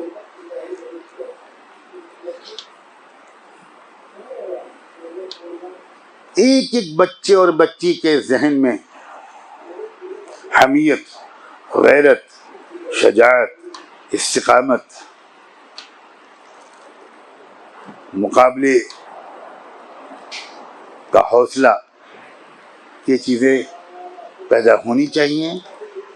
اب آخر میں ایک بات، بہت اہم بات، وہ بھی میں عرض کر دوں، ورنہ مناسب یہ ہوگا وہ بہت بڑی کمی رہ جائے گی۔ جو بنی اسرائیل کی آیات میں نے شروع میں پیش کی تھیں، وَإِن كَادُوا لَيَفْتِنُونَكَ عَنِ الَّذِي أَوْحَيْنَا إِلَيْكَ لِتَفْتَرِيَ عَلَيْنَا غَيْرَهُ، ان آیات کے بعد جس میں اللہ نے اپنے رسول سے یہ کہا کہ ان لوگوں کا تو اتنا دباؤ آپ پر پڑا ہے کہ آپ بھی کہیں کچھ اور سوچنے لگے، اور اگر ہم نے آپ کو تھاما نہ ہوتا تو پھر تو کچھ نہ کچھ آپ ان کی بات ماننے کے بارے میں سوچنے لگے تھے، اور اگر ایسا ہوتا تو ہم آپ کے ساتھ یہ کرتے اور وہ کرتے۔ ان آیات کے بعد اللہ تعالیٰ نے اب موضوع بظاہر بدلتے ہوئے، حالانکہ اسی تسلسل میں اپنے محبوب سے جن پر یہ دباؤ پڑ رہا تھا، اس دباؤ کے جواب میں اللہ کے رسول کی نفسیاتی کیفیت کو مضبوط کرنے اور ان کی ہمت اور حوصلے کو بلند کرنے کی ایک ترکیب بتائی۔ بتاؤ وہ ترکیب جاننی ہے کہ نہیں؟ ہم ایک نسخہ دیا ہے اللہ تعالیٰ نے، وارے اللہ فرمایا اقم الصلاۃ لدلوک الشمس الى غسق اللیل وقرآن الفجر ان قرآن الفجر کان مشہودا ومن اللیل فتہجد به نافلة لک عسى ان یبعثک ربک مقاما محمودا وقل رب ادخلنی مدخل صدق واخرجنی مخرج صدق واجعل لی من لدنک سلطانا نصیرا وقل جاء الحق وزهق الباطل ان الباطل كان زهوقا وننزل من القرآن ما هو شفاء ورحمة للمؤمنين ولا يزيد الظالمين الا خسارا۔ اے محبوب رسول، آپ یہ کریں کہ اپنے مالک کی طرف متوجہ رہیں اس طرح کہ نماز قائم کریں، دل کے تعلق کو اللہ سے جوڑیں۔ اقم الصلاۃ لدلوک الشمس، سورج ڈھلنے کے وقت سے رات کی تاریکی چھانے تک، ظہر، عصر، مغرب، عشاء، چاروں نمازیں بھی اس میں آ گئیں. تو سورج کے ڈھلنے کے وقت سے لے کر رات کی تاریکی تک. اور قائم کریں فجر کی نماز. وقرآن الفجر ان قرآن الفجر کان مشہودا. اور فجر کے وقت میں قرآن کی تلاوت جو ہوتی ہے وہ روبرو ہوتی ہے. فجر کے وقت میں قرآن مجید کی تلاوت کریں، خاص طور پر اس وقت میں قرآن کی تلاوت کریں. اور رات کے کچھ حصے میں جاگ کر تہجد میں بھی اس قرآن کو پڑھا کریں. وَمِنَ اللَّيْلِ فَتَہجد بِهِ اے بالقرآن نافلۃ لک. یہ آپ کے لیے اضافی عبادت ہے. امید ہے کہ آپ کا رب آپ کو اس عمل کے ذریعے سے مقام محمود تک پہنچا دے گا. اور یہ دعا کیا کریں، یہ بھی مانگیں اللہ سے کہ اے میرے رب مجھے جہاں داخل فرما اچھائی کے ساتھ داخل فرما، اور جہاں سے نکال اچھائی کے ساتھ نکال، اور مجھے خاص اپنے پاس سے ایسا غلبہ اور تسلط عطا فرما دے جس میں تیری مدد شامل ہو. اور سنیے، آپ کی دعا ضرور قبول ہوگی اور آپ کو مطلوبہ غلبہ ضرور حاصل ہوگا. اس لیے کہہ دیجئے کہ جاء الحق وزهق الباطل. حق آن پہنچا اور باطل مٹ گیا، اور یقیناً باطل کو تو مٹنا ہی تھا.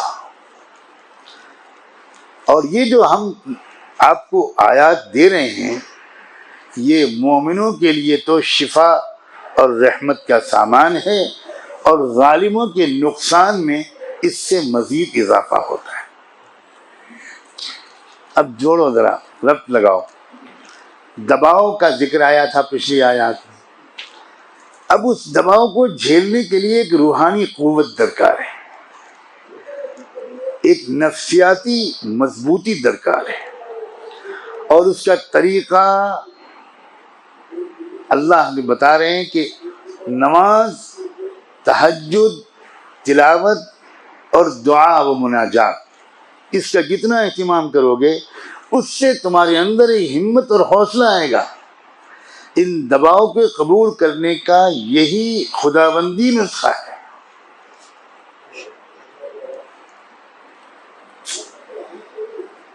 کاش کہ ہم اس روحانی نسخے کو عمل کرتے تو ہر ایک کے اندر قوت آ جاتی، ہر ایک کے اندر ہمت آ جاتی. اللہ کے رسول کو بتایا گیا، آپ سوچئے ان کی روحانیت میں کوئی کمی، مگر یہ اللہ تعالیٰ نے اس دباؤ کے تذکرے کے فوراً بعد، یہی ہے قرآن کا سمجھنا. آپ اس آیت کو پچھلی آیتوں سے الگ کر کے سمجھیں گے تو آپ کو بہت کم سمجھ میں آئے گا.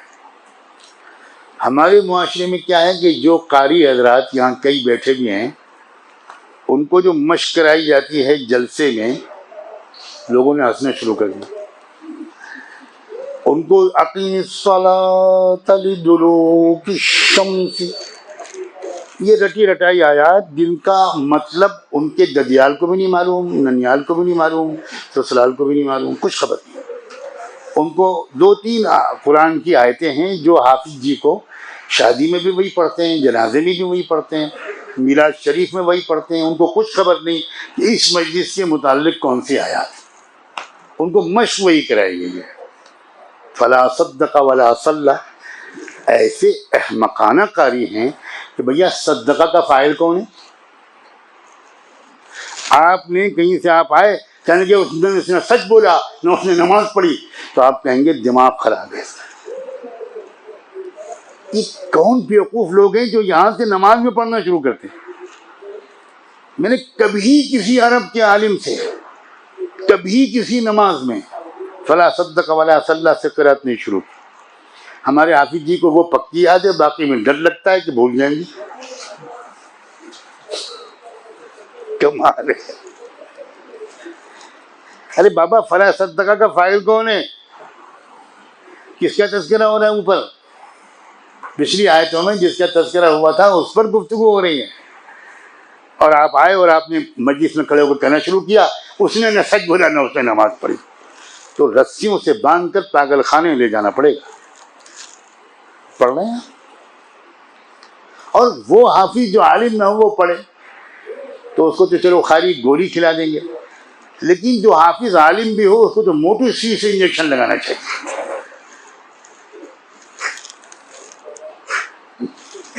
کمال ہے. اتنا شعور نہیں کہ کیا پڑھ رہے ہو بھیا، مذاق اڑا رہے ہو قرآن کا. تو اقیم الصلاۃ یہ جلسے میں قرأت پڑھنے کے لیے نہیں ہے. یہ آیتیں یہ شرک کے دباؤ کو قبول جو برداشت کرنے اور مقابلہ کرنے کے لیے خداوندی نسخہ ہے، یہ بتایا گیا ہے.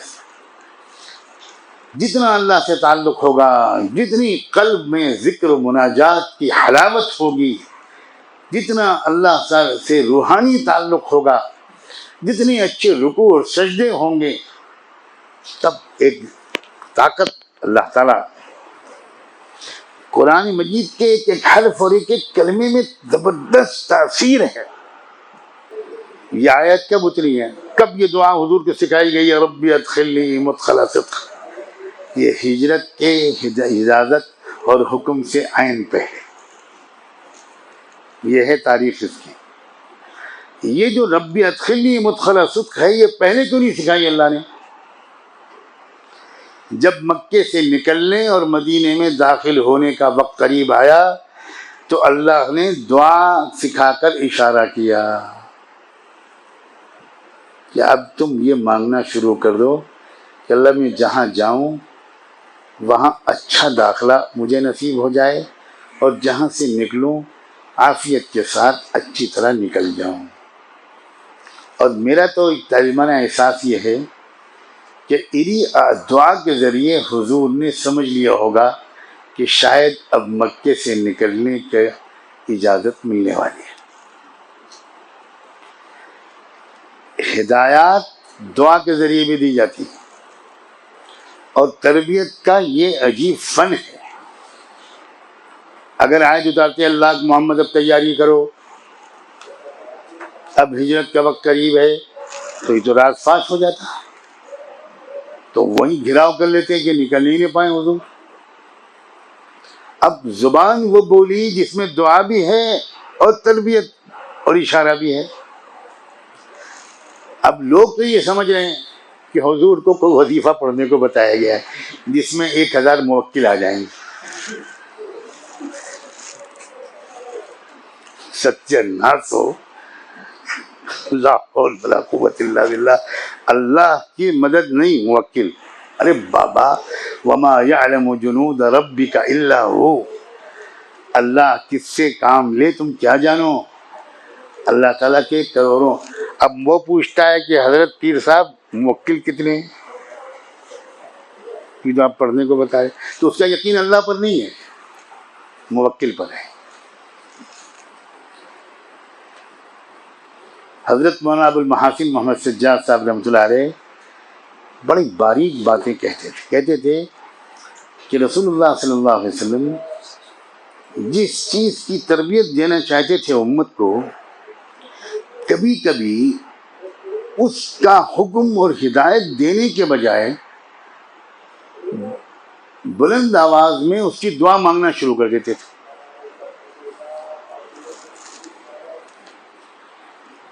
اور صحابہ اتنے ذہین تھے کہ وہ دعا کو دعا کے طور پر بھی لیتے تھے اور ایک ہدایت کے طور پر بھی لیتے. چنانچہ جب اللہ کے رسول نماز میں یہ دعا مانگنا شروع کرتے تھے کہ اللہم شتت شملہم ومزق جمعہم، تو صحابہ اس دعا سے اشارہ سمجھتے تھے کہ اب ذرا ان سب کو الگ الگ بھی کرنا ہے. حضور خطبے میں نہیں کہتے تھے کہ پھوٹ ڈالو، بتاؤ کہ تم یہ نہیں ہو یہ ہو،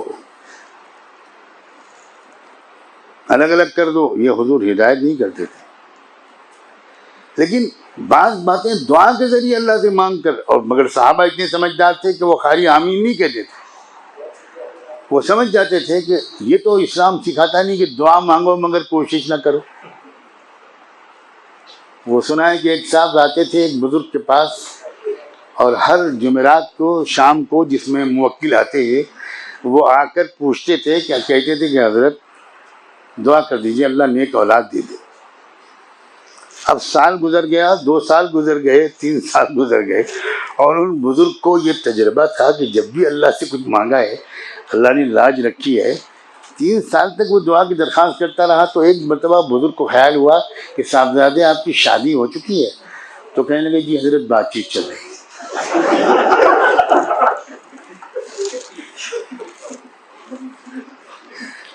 تو صحابہ یہ سمجھتے تھے کہ جس چیز کے لیے دعا کرنی ہے اس کے لیے کوشش بھی کرنی ہے، اسباب بھی اختیار کرنے ہیں۔ تو جب حضور کو دعا مانگتے ہوئے دیکھا کہ اللہم مزق جمعہم وشتت شملہم، تو صحابہ سمجھ گئے جب یہ کام بھی کرنا ہے کہ اس گٹھ بندھن کو،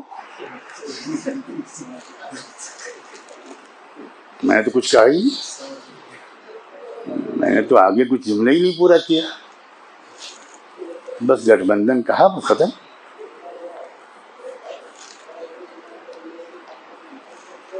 اب دیکھو کنیکٹ کرو مقابلہ اور نماز، سجدہ، رکوع، دعا، تلاوت، مناجات، تہجد، یہ دونوں چیزیں ایک دوسرے سے زبردست کنیکٹڈ ہیں۔ کوئی روحانیت کو مضبوط کرنے والے اسباب اختیار کرے اور مقابلہ نہ کرے، اور کوئی مقابلے کے میدان میں اترے اور وہ اپنی اندرونی طاقت کو، اس کو مضبوط کرنے کے اسباب اختیار نہ کرے، کامیابی ملے گی۔ اور یاد رکھنا جنگیں اور لڑائیاں اندرونی نفسیاتی اور روحانی طاقت کے بل پر جیتی جاتی ہیں۔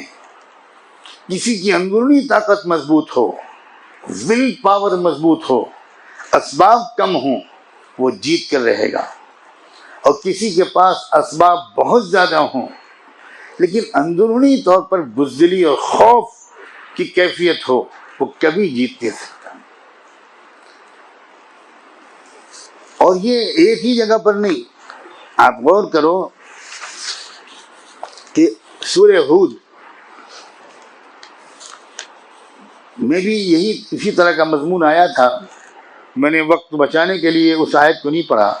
سورہ بنی اسرائیل میں جو مضمون آیا اسی طرح کا مضمون سورہ ہود کی آیات میں بھی آیا ہے۔ ان آیات وہی دباؤ کا تذکرہ ہے وہاں بھی۔ اور سورہ ہود وہ سورت ہے جس کے بارے میں اللہ کے رسول یہ فرمایا کرتے تھے کہ سورہ ہود نے مجھے بوڑھا کر دیا، اور وہ وہی دباؤ والی آیات تھی جس کا تاثر حضور کے دل پر بہت ہی زبردست تھا۔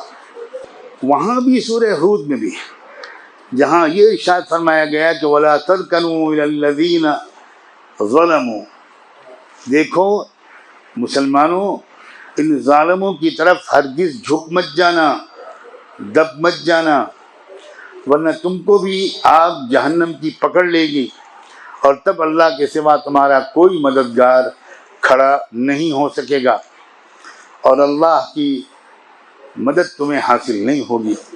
ثم لا تنصرون۔ ان آیات کے بعد بھی پھر وہی بات کہی گئی ہے جو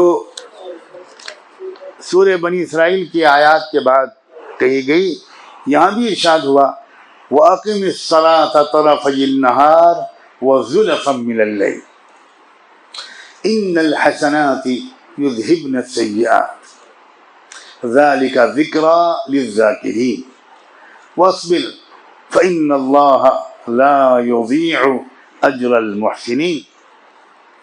دباؤ کی آیات کے پس منظر میں کہا جا رہا ہے، یہ بات میں بار بار یاد دلا رہا ہوں، نماز قائم کرو دن کے دونوں سروں پر اور کچھ حصوں میں رات کے، طرفی النہار وزلفا من اللیل، اور یاد رکھو کہ بے شک نیکیاں برائیوں کو مٹا دیتی ہیں۔ یہ ایک اہم نصیحت ہے ان کے لیے جو مانے، ذالک ذکری للذاکرین فإن واصبر فإن اللہ لا یضیع اجر المحسنین، اور جمع رہنا، اللہ تعالیٰ نیکی کرنے والوں کا اجر ضائع نہیں کرتا۔ تو یہاں بھی دباؤ کے تذکرے کے فوراً بعد نماز کا تذکرہ ہے، اللہ سے تعلق بڑھانے والے عبادتی اعمال کا تذکرہ ہے کہ اس سے تمہارے اندر مضبوطی آئے گی، تمہارا یقین اور اللہ سے تعلق مضبوط ہوگا، اور اسی کے بلبوتے پر تم اس مقابلے میں کامیاب ہو۔ بس میں اسی پر آج اکتفا کرتا ہوں۔ اللہ کرے علماء پورے ملک میں، پورے عالم میں جہاں بھی ہیں، اگر ان میں سے کچھ تک یہ آواز پہنچ سکے تو وہ ذرا اس مسئلے پر غور کریں، ہو سکے ان تک پہنچ سکے تو الفرقان کا یہ پورا مضمون وہ بار بار پڑھیں، اور اپنے علاقے کے ایمان والوں کو یہ باتوں کی تلقین کریں، اور خود اپنی بھی تربیت ان آیات کی روشنی میں کریں۔ یہ اس وقت کا موضوع ہے، یہ اس وقت کا تقاضا ہے۔ یاد رکھیں کہ جس قسم کی ہدایت کی اور تربیت کی ضرورت امت کو ہو، اس وقت اس قسم کی ہدایت اور تربیت کا دینا یہ علماء کی ذمہ داری ہے۔ ضرورت کس چیز کی ہے اور ہم بیان کچھ اور کریں، اس سے امت کی اور دین کی خدمت کا حق ادا نہیں ہوگا، ایک خانہ پوری ہو جائے گی، اور مزید نقصان یہ ہوگا کہ عام مسلمانوں کے ذہن میں یہ سب باتیں ہی نہیں ہوں، اور یہی ہو رہا ہے کیونکہ خالی ذہن لوگ، تو اچانک جو دباؤ پڑ رہا ہے اور وہ بڑھتا چلا جا رہا ہے۔ لوگ یہ کہتے تھے کہ بھائی آپ مسجد چھوڑ دیجئے، بنا لے دیجئے ان کو، اس مسجد کی جگہ پر جو چیز یہ بنانا چاہتے ہیں تو سب ٹھیک ہو جائے گا، سارے جھگڑے ختم ہو جائیں گے، سب سکون ہو جائے گا۔ اب کیا بات ہے؟ اب تو سب کچھ انہی کا ہے۔ کتنی ناسمجھ ہیں لوگ جو یہ سمجھتے ہی نہیں کہ بھائی کچھ نہ کچھ جھگڑے کا موضوع بنائے رکھنا کسی کی زندگی کے لیے ضروری ہے۔ جس دن جھگڑے کا موضوع ختم ہو گیا اس دن تو حقہ پانی بند ہو جائے گا۔ کسی کی زندگی اور وجود اور طاقت کا دار و مدار جھگڑے پر ہے۔ ایک موضوع ہٹے گا دوسرا لے آئیں، دوسرا ہٹے گا تیسرا لے آئیں، تیسرا ہٹے گا چوتھا لے آئیں، کیونکہ دوسری کچھ خدمت کر کے لوگوں سے اپنے حق میں تائید مانگنا یہ ان بیچاروں کی سطح نہیں ہے کہ وہ کچھ کام کر کے دکھا کر کہ بھئی اور اس کی بنیاد پر لوگوں سے اپنی تائید مانگیں، یہ ان کا ظرف نہیں ہے، یہ ان کی عقلی سطح نہیں ہے۔ ان کی عقلی سطح نفرت کی بنیاد پر اور خوف کی بنیاد پر بھیڑ کو اکٹھا کرنا ہے۔ تو ایسے موقع پر دباؤ ڈالنا یہ بڑھتا ہی چلا جاتا ہے، ایک اس وقت تک جو اس وقت تک اللہ کی طرف سے ڈھیل دے دینے کا فیصلہ ہے۔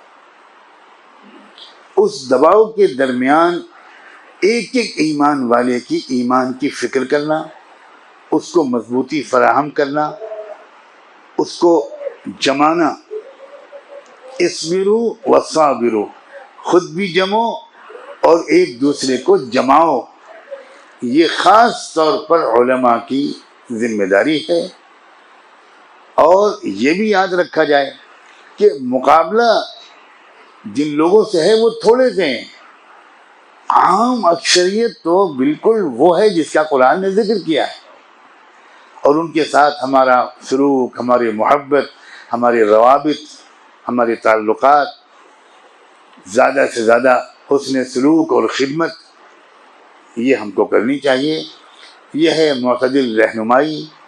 اللہ تعالی ہمیں بھی اس پر عمل کرنے کی توفیق عطا فرمائے، اور اس رہنمائی کو ہر کلمہ گو تک پہنچانا ہمارے لیے آسان فرمائے۔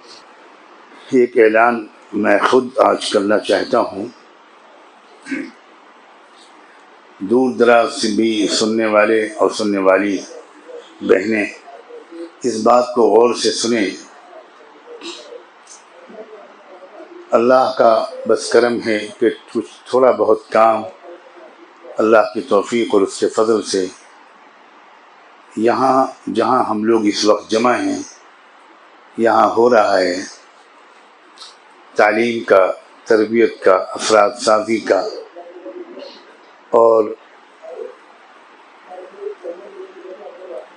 ایسے مزاج کے لوگ تیار کرنے کا جس مزاج کے لوگوں کی اس وقت ہمارے ملک کو، ہمارے سماج کو، ہمارے معاشرے کو سخت ضرورت ہے۔ ایسے لوگ جو سمجھدار ہوں، علم والے ہوں، بڑے دل کے لوگ ہوں، ان میں ہمدردی بھی ہو، سخاوت بھی ہو، غلطیوں کو معاف کرنے کا جذبہ بھی ہو، اور غریبوں کا درد ان کے سینے میں بھرا ہو۔ غریبوں کی خدمت کرنا ان کی سب سے بڑی تمنا ہو۔ اس قسم کے افراد جو علم والے بھی ہوں اور عمل والے بھی، زمین سے جڑے ہوئے ہوں، اچھے اخلاق والے ہوں۔ مختلف ادارے جو یہاں پر چل رہے ہیں، ان کا مقصد ایسے ہی افراد کو تیار کرنا ہے۔ اللہ کرے کہ اس میں کامیابی ملے اور دن بدن کمیاں دور ہوں۔ جو لوگ یہاں آتے جاتے اور رہتے ہیں، ان کے علاوہ آپ جانتے ہیں اور جانتی ہیں کہ اللہ کا شکر ہے آواز بہت دور دور تک پہنچ رہی ہے، اور بہت بڑی تعداد ہے ان لوگوں کی جو بہت اچھی امیدیں لگائے ہوئے ہیں اس جگہ سے جہاں ہم یہ بیٹھ کر یہ باتیں آپ کی خدمت میں پیش کر رہے ہیں۔ تو ایک ایسا مرکز جس میں عبادت کا ماحول بھی ہو، علم کا ماحول بھی ہو، تربیت کا ماحول بھی ہو، مہمانوں کے استقبال کی جگہ بھی ہو، مہمانوں کے قیام کی بھی جگہ ہو، اور طلبہ اور نوجوانوں سے لے کر خواتین تک کی بھی تربیت کا وہاں پر اچھا انتظام ہو، اور ملک کے کونے کونے سے باری باری مختلف علاقوں کی بچیاں، نوجوان بچیاں اپنے محرموں کے ساتھ یہاں آئیں اور مہینہ دو مہینہ ایک کیمپ کی شکل میں یہاں رہ کر وہ تربیت پائیں۔ ایک ایسے مختلف مقاصد کو پورا کرنے والے ایک مرکز کی ایک تعمیر کا کام آج کل چل رہا ہے۔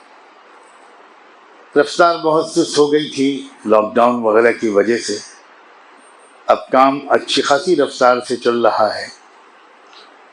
میری بڑی مخلصانہ گزارش ہے تمام سننے والے بھائیوں اور بہنوں سے، ایون نوجوانوں سے، کہ کچھ نہ کچھ حصہ وہ اس تربیت اور عبادت اور تعلیم اور خدمت خلق کے اس بننے والے مرکز کی تعمیر میں ان کا ہو، اور مسلسل وہ حصہ لیتے رہیں۔ ایک بات کل مجھے میرے ساتھیوں نے بتائی اور مجھ سے یہ فرمائش کی کہ میں خود ہی اس کا اعلان کروں۔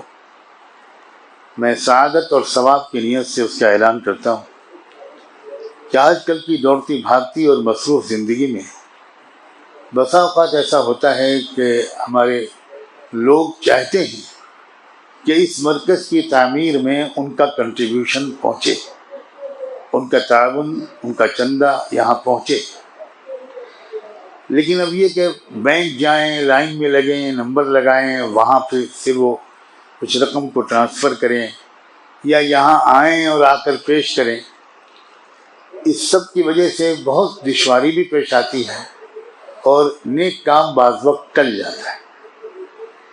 تو اس کا ایک راستہ ہمارے ساتھیوں نے یہ نکالا ہے کہ یہاں کا جو آفیشل موبائل نمبر ہے، جو آپ سب کو یقیناً اکثر معلوم ہوگا اور بڑا آسان بھی ہے اس کو یاد کرنا، کم سے کم ہم جیسے کم پڑھے لکھوں کے لیے۔ اگر میں اپنی مدرسی زبان میں نمبر بولوں تو کہوں گا 80 80 83 84 84۔ دوہراؤ ذرا، جو کو یاد ہو گیا؟ نہ ہلنا پڑا نہ کچھ، آرام سے یاد ہو گیا۔ 80 80 83 پھر 84 84۔ نہیں یہ نہیں، نہ 80 80 83 84 84، ہاں یہی ہے۔ انگریزی میں گڑبڑا گیا، وہی ایسے بےہودے لوگوں کی زبان، مگر بولنا پڑتا ہے۔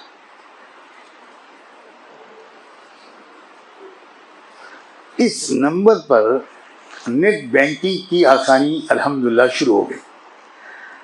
اب آپ بہت آسانی کے ساتھ اپنے فون ہی کے ذریعے، گوگل پے کے ذریعے یا پے ٹی ایم کے ذریعے، کسی بھی ایسے ایپلیکیشن کے ذریعے 1 منٹ میں آپ اپنا رقم تعاون بھیج سکتے ہیں، وہ فوری طور پر اس کے اکاؤنٹ میں آ جائے گا اور انشاءاللہ آپ کو اس کا رسید بھی جلد از جلد بھیج دی جائے گی کہ یہ امانت آپ کی پہنچے۔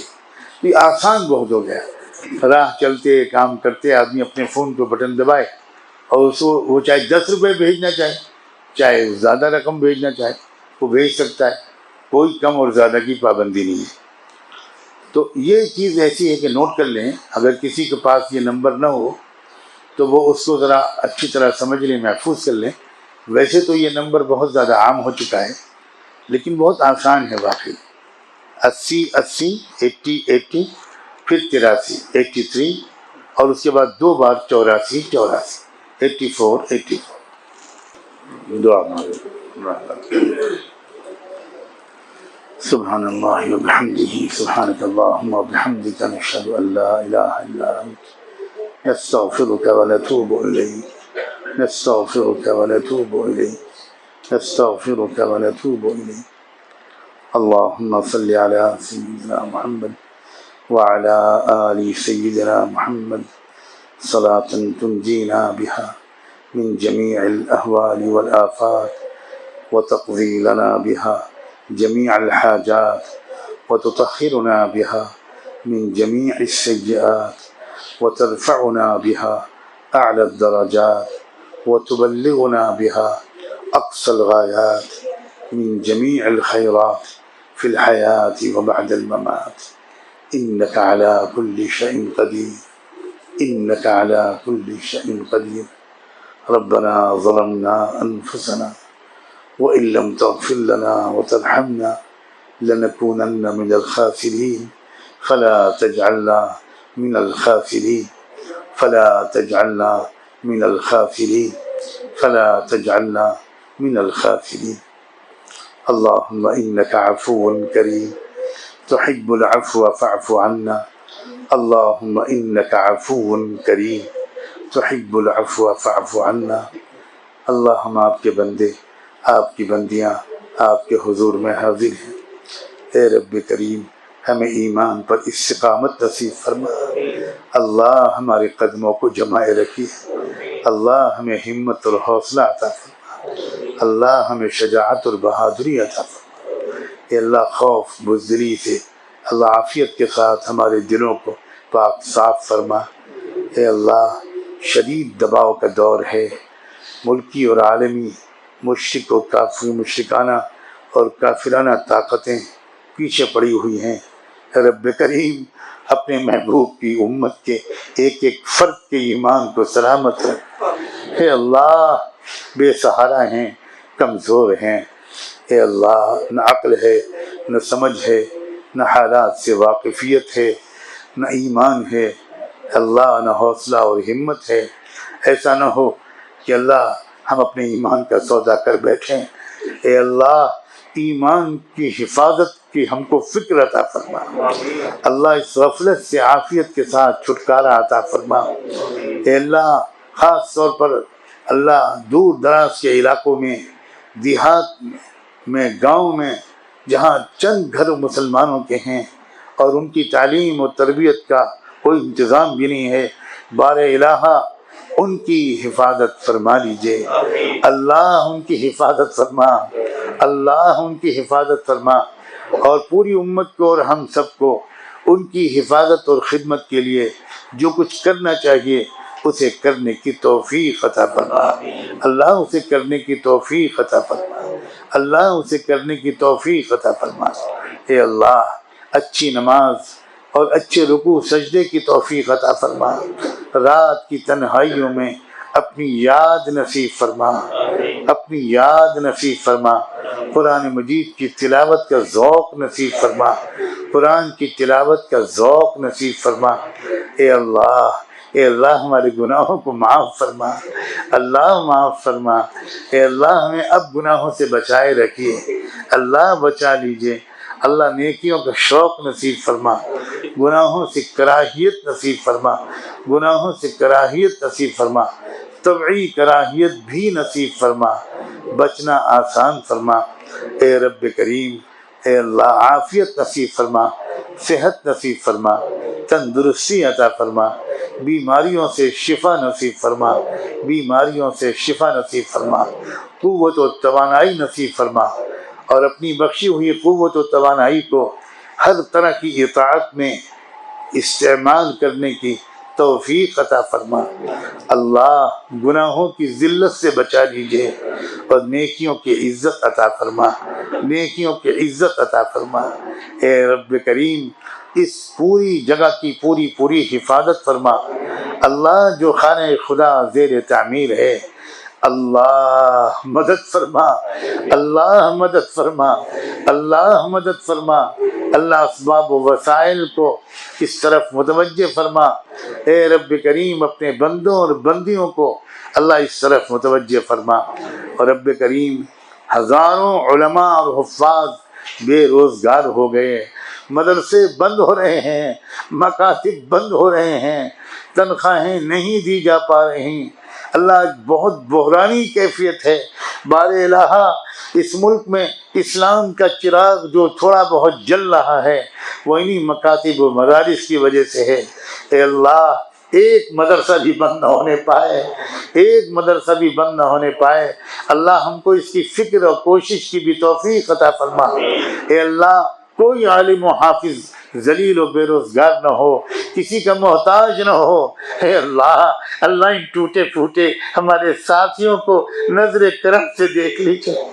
اے اللہ آپ جانتے ہیں، ہم تو نہیں جانتے، ایسے ہزاروں بندے ہوں گے اللہ جن کے گھروں میں فاقے بھی آ رہے ہوں گے۔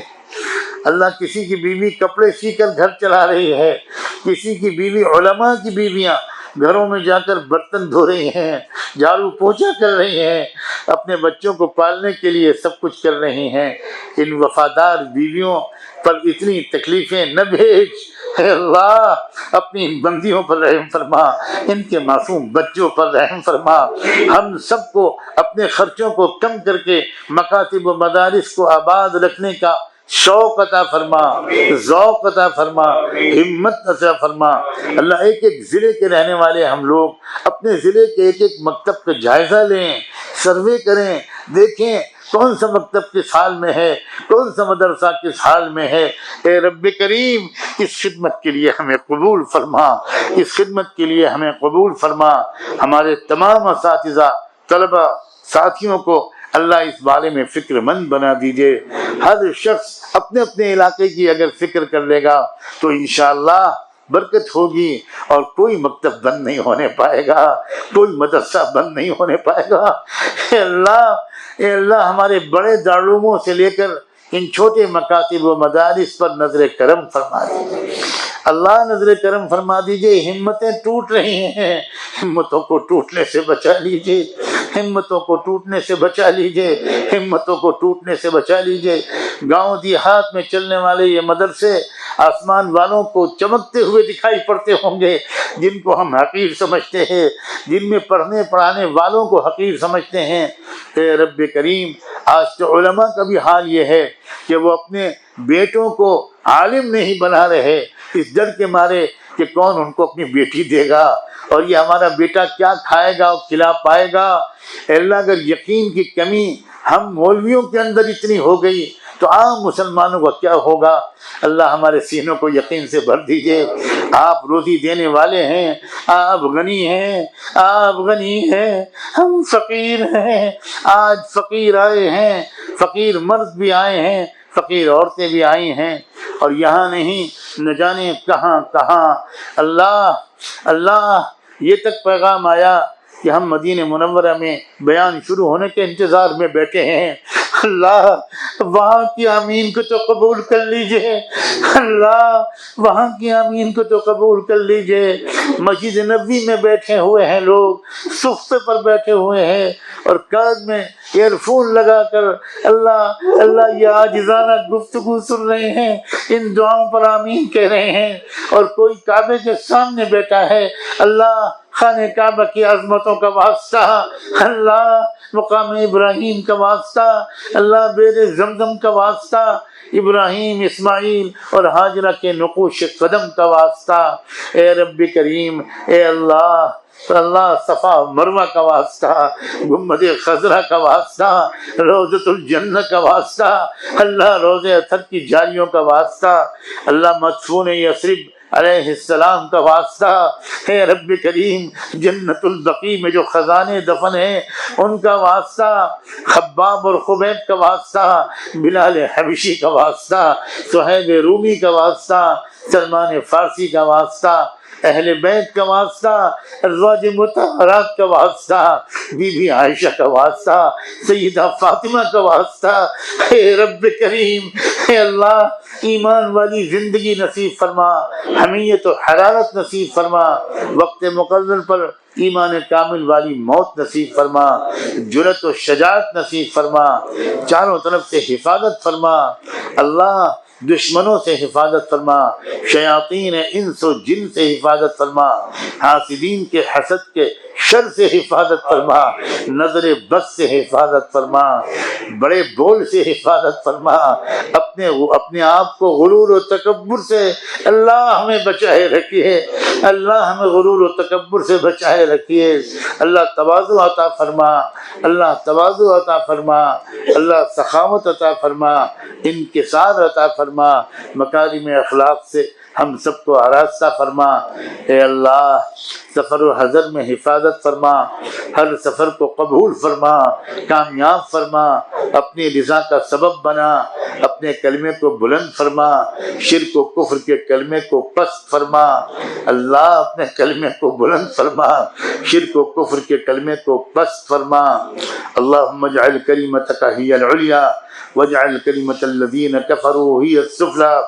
اللہم عافنا فیمن عافیت، اللہم اہدنا فیمن ہدیت، وعافنا فیمن عافیت، وتولنا فیمن تولیت، وبارک لنا فیما اعطیت، وقنا واصرف عنا برحمتک شر ما قضیت، انک تقضی ولا يقضى عليك إنه لا يذل من واليت ولا يعز من عاديت، تباركت ربنا وتعاليت، تباركت ربنا وتعاليت، ونستغفرك ونتوب إليك، وصلى الله على سيد الأنبياء محمد صلی اللہ علیہ وآلہ وسلم. ربنا آتنا في الدنيا حسنة وفي الآخرة حسنة وقنا عذاب النار وقنا عذاب النار وقنا عذاب النار يا عزيز يا غفار. وصلى الله تعالى على خير خلقه سيدنا محمد وعلى آله وصحبه أجمعين برحمتك يا أرحم الراحمين.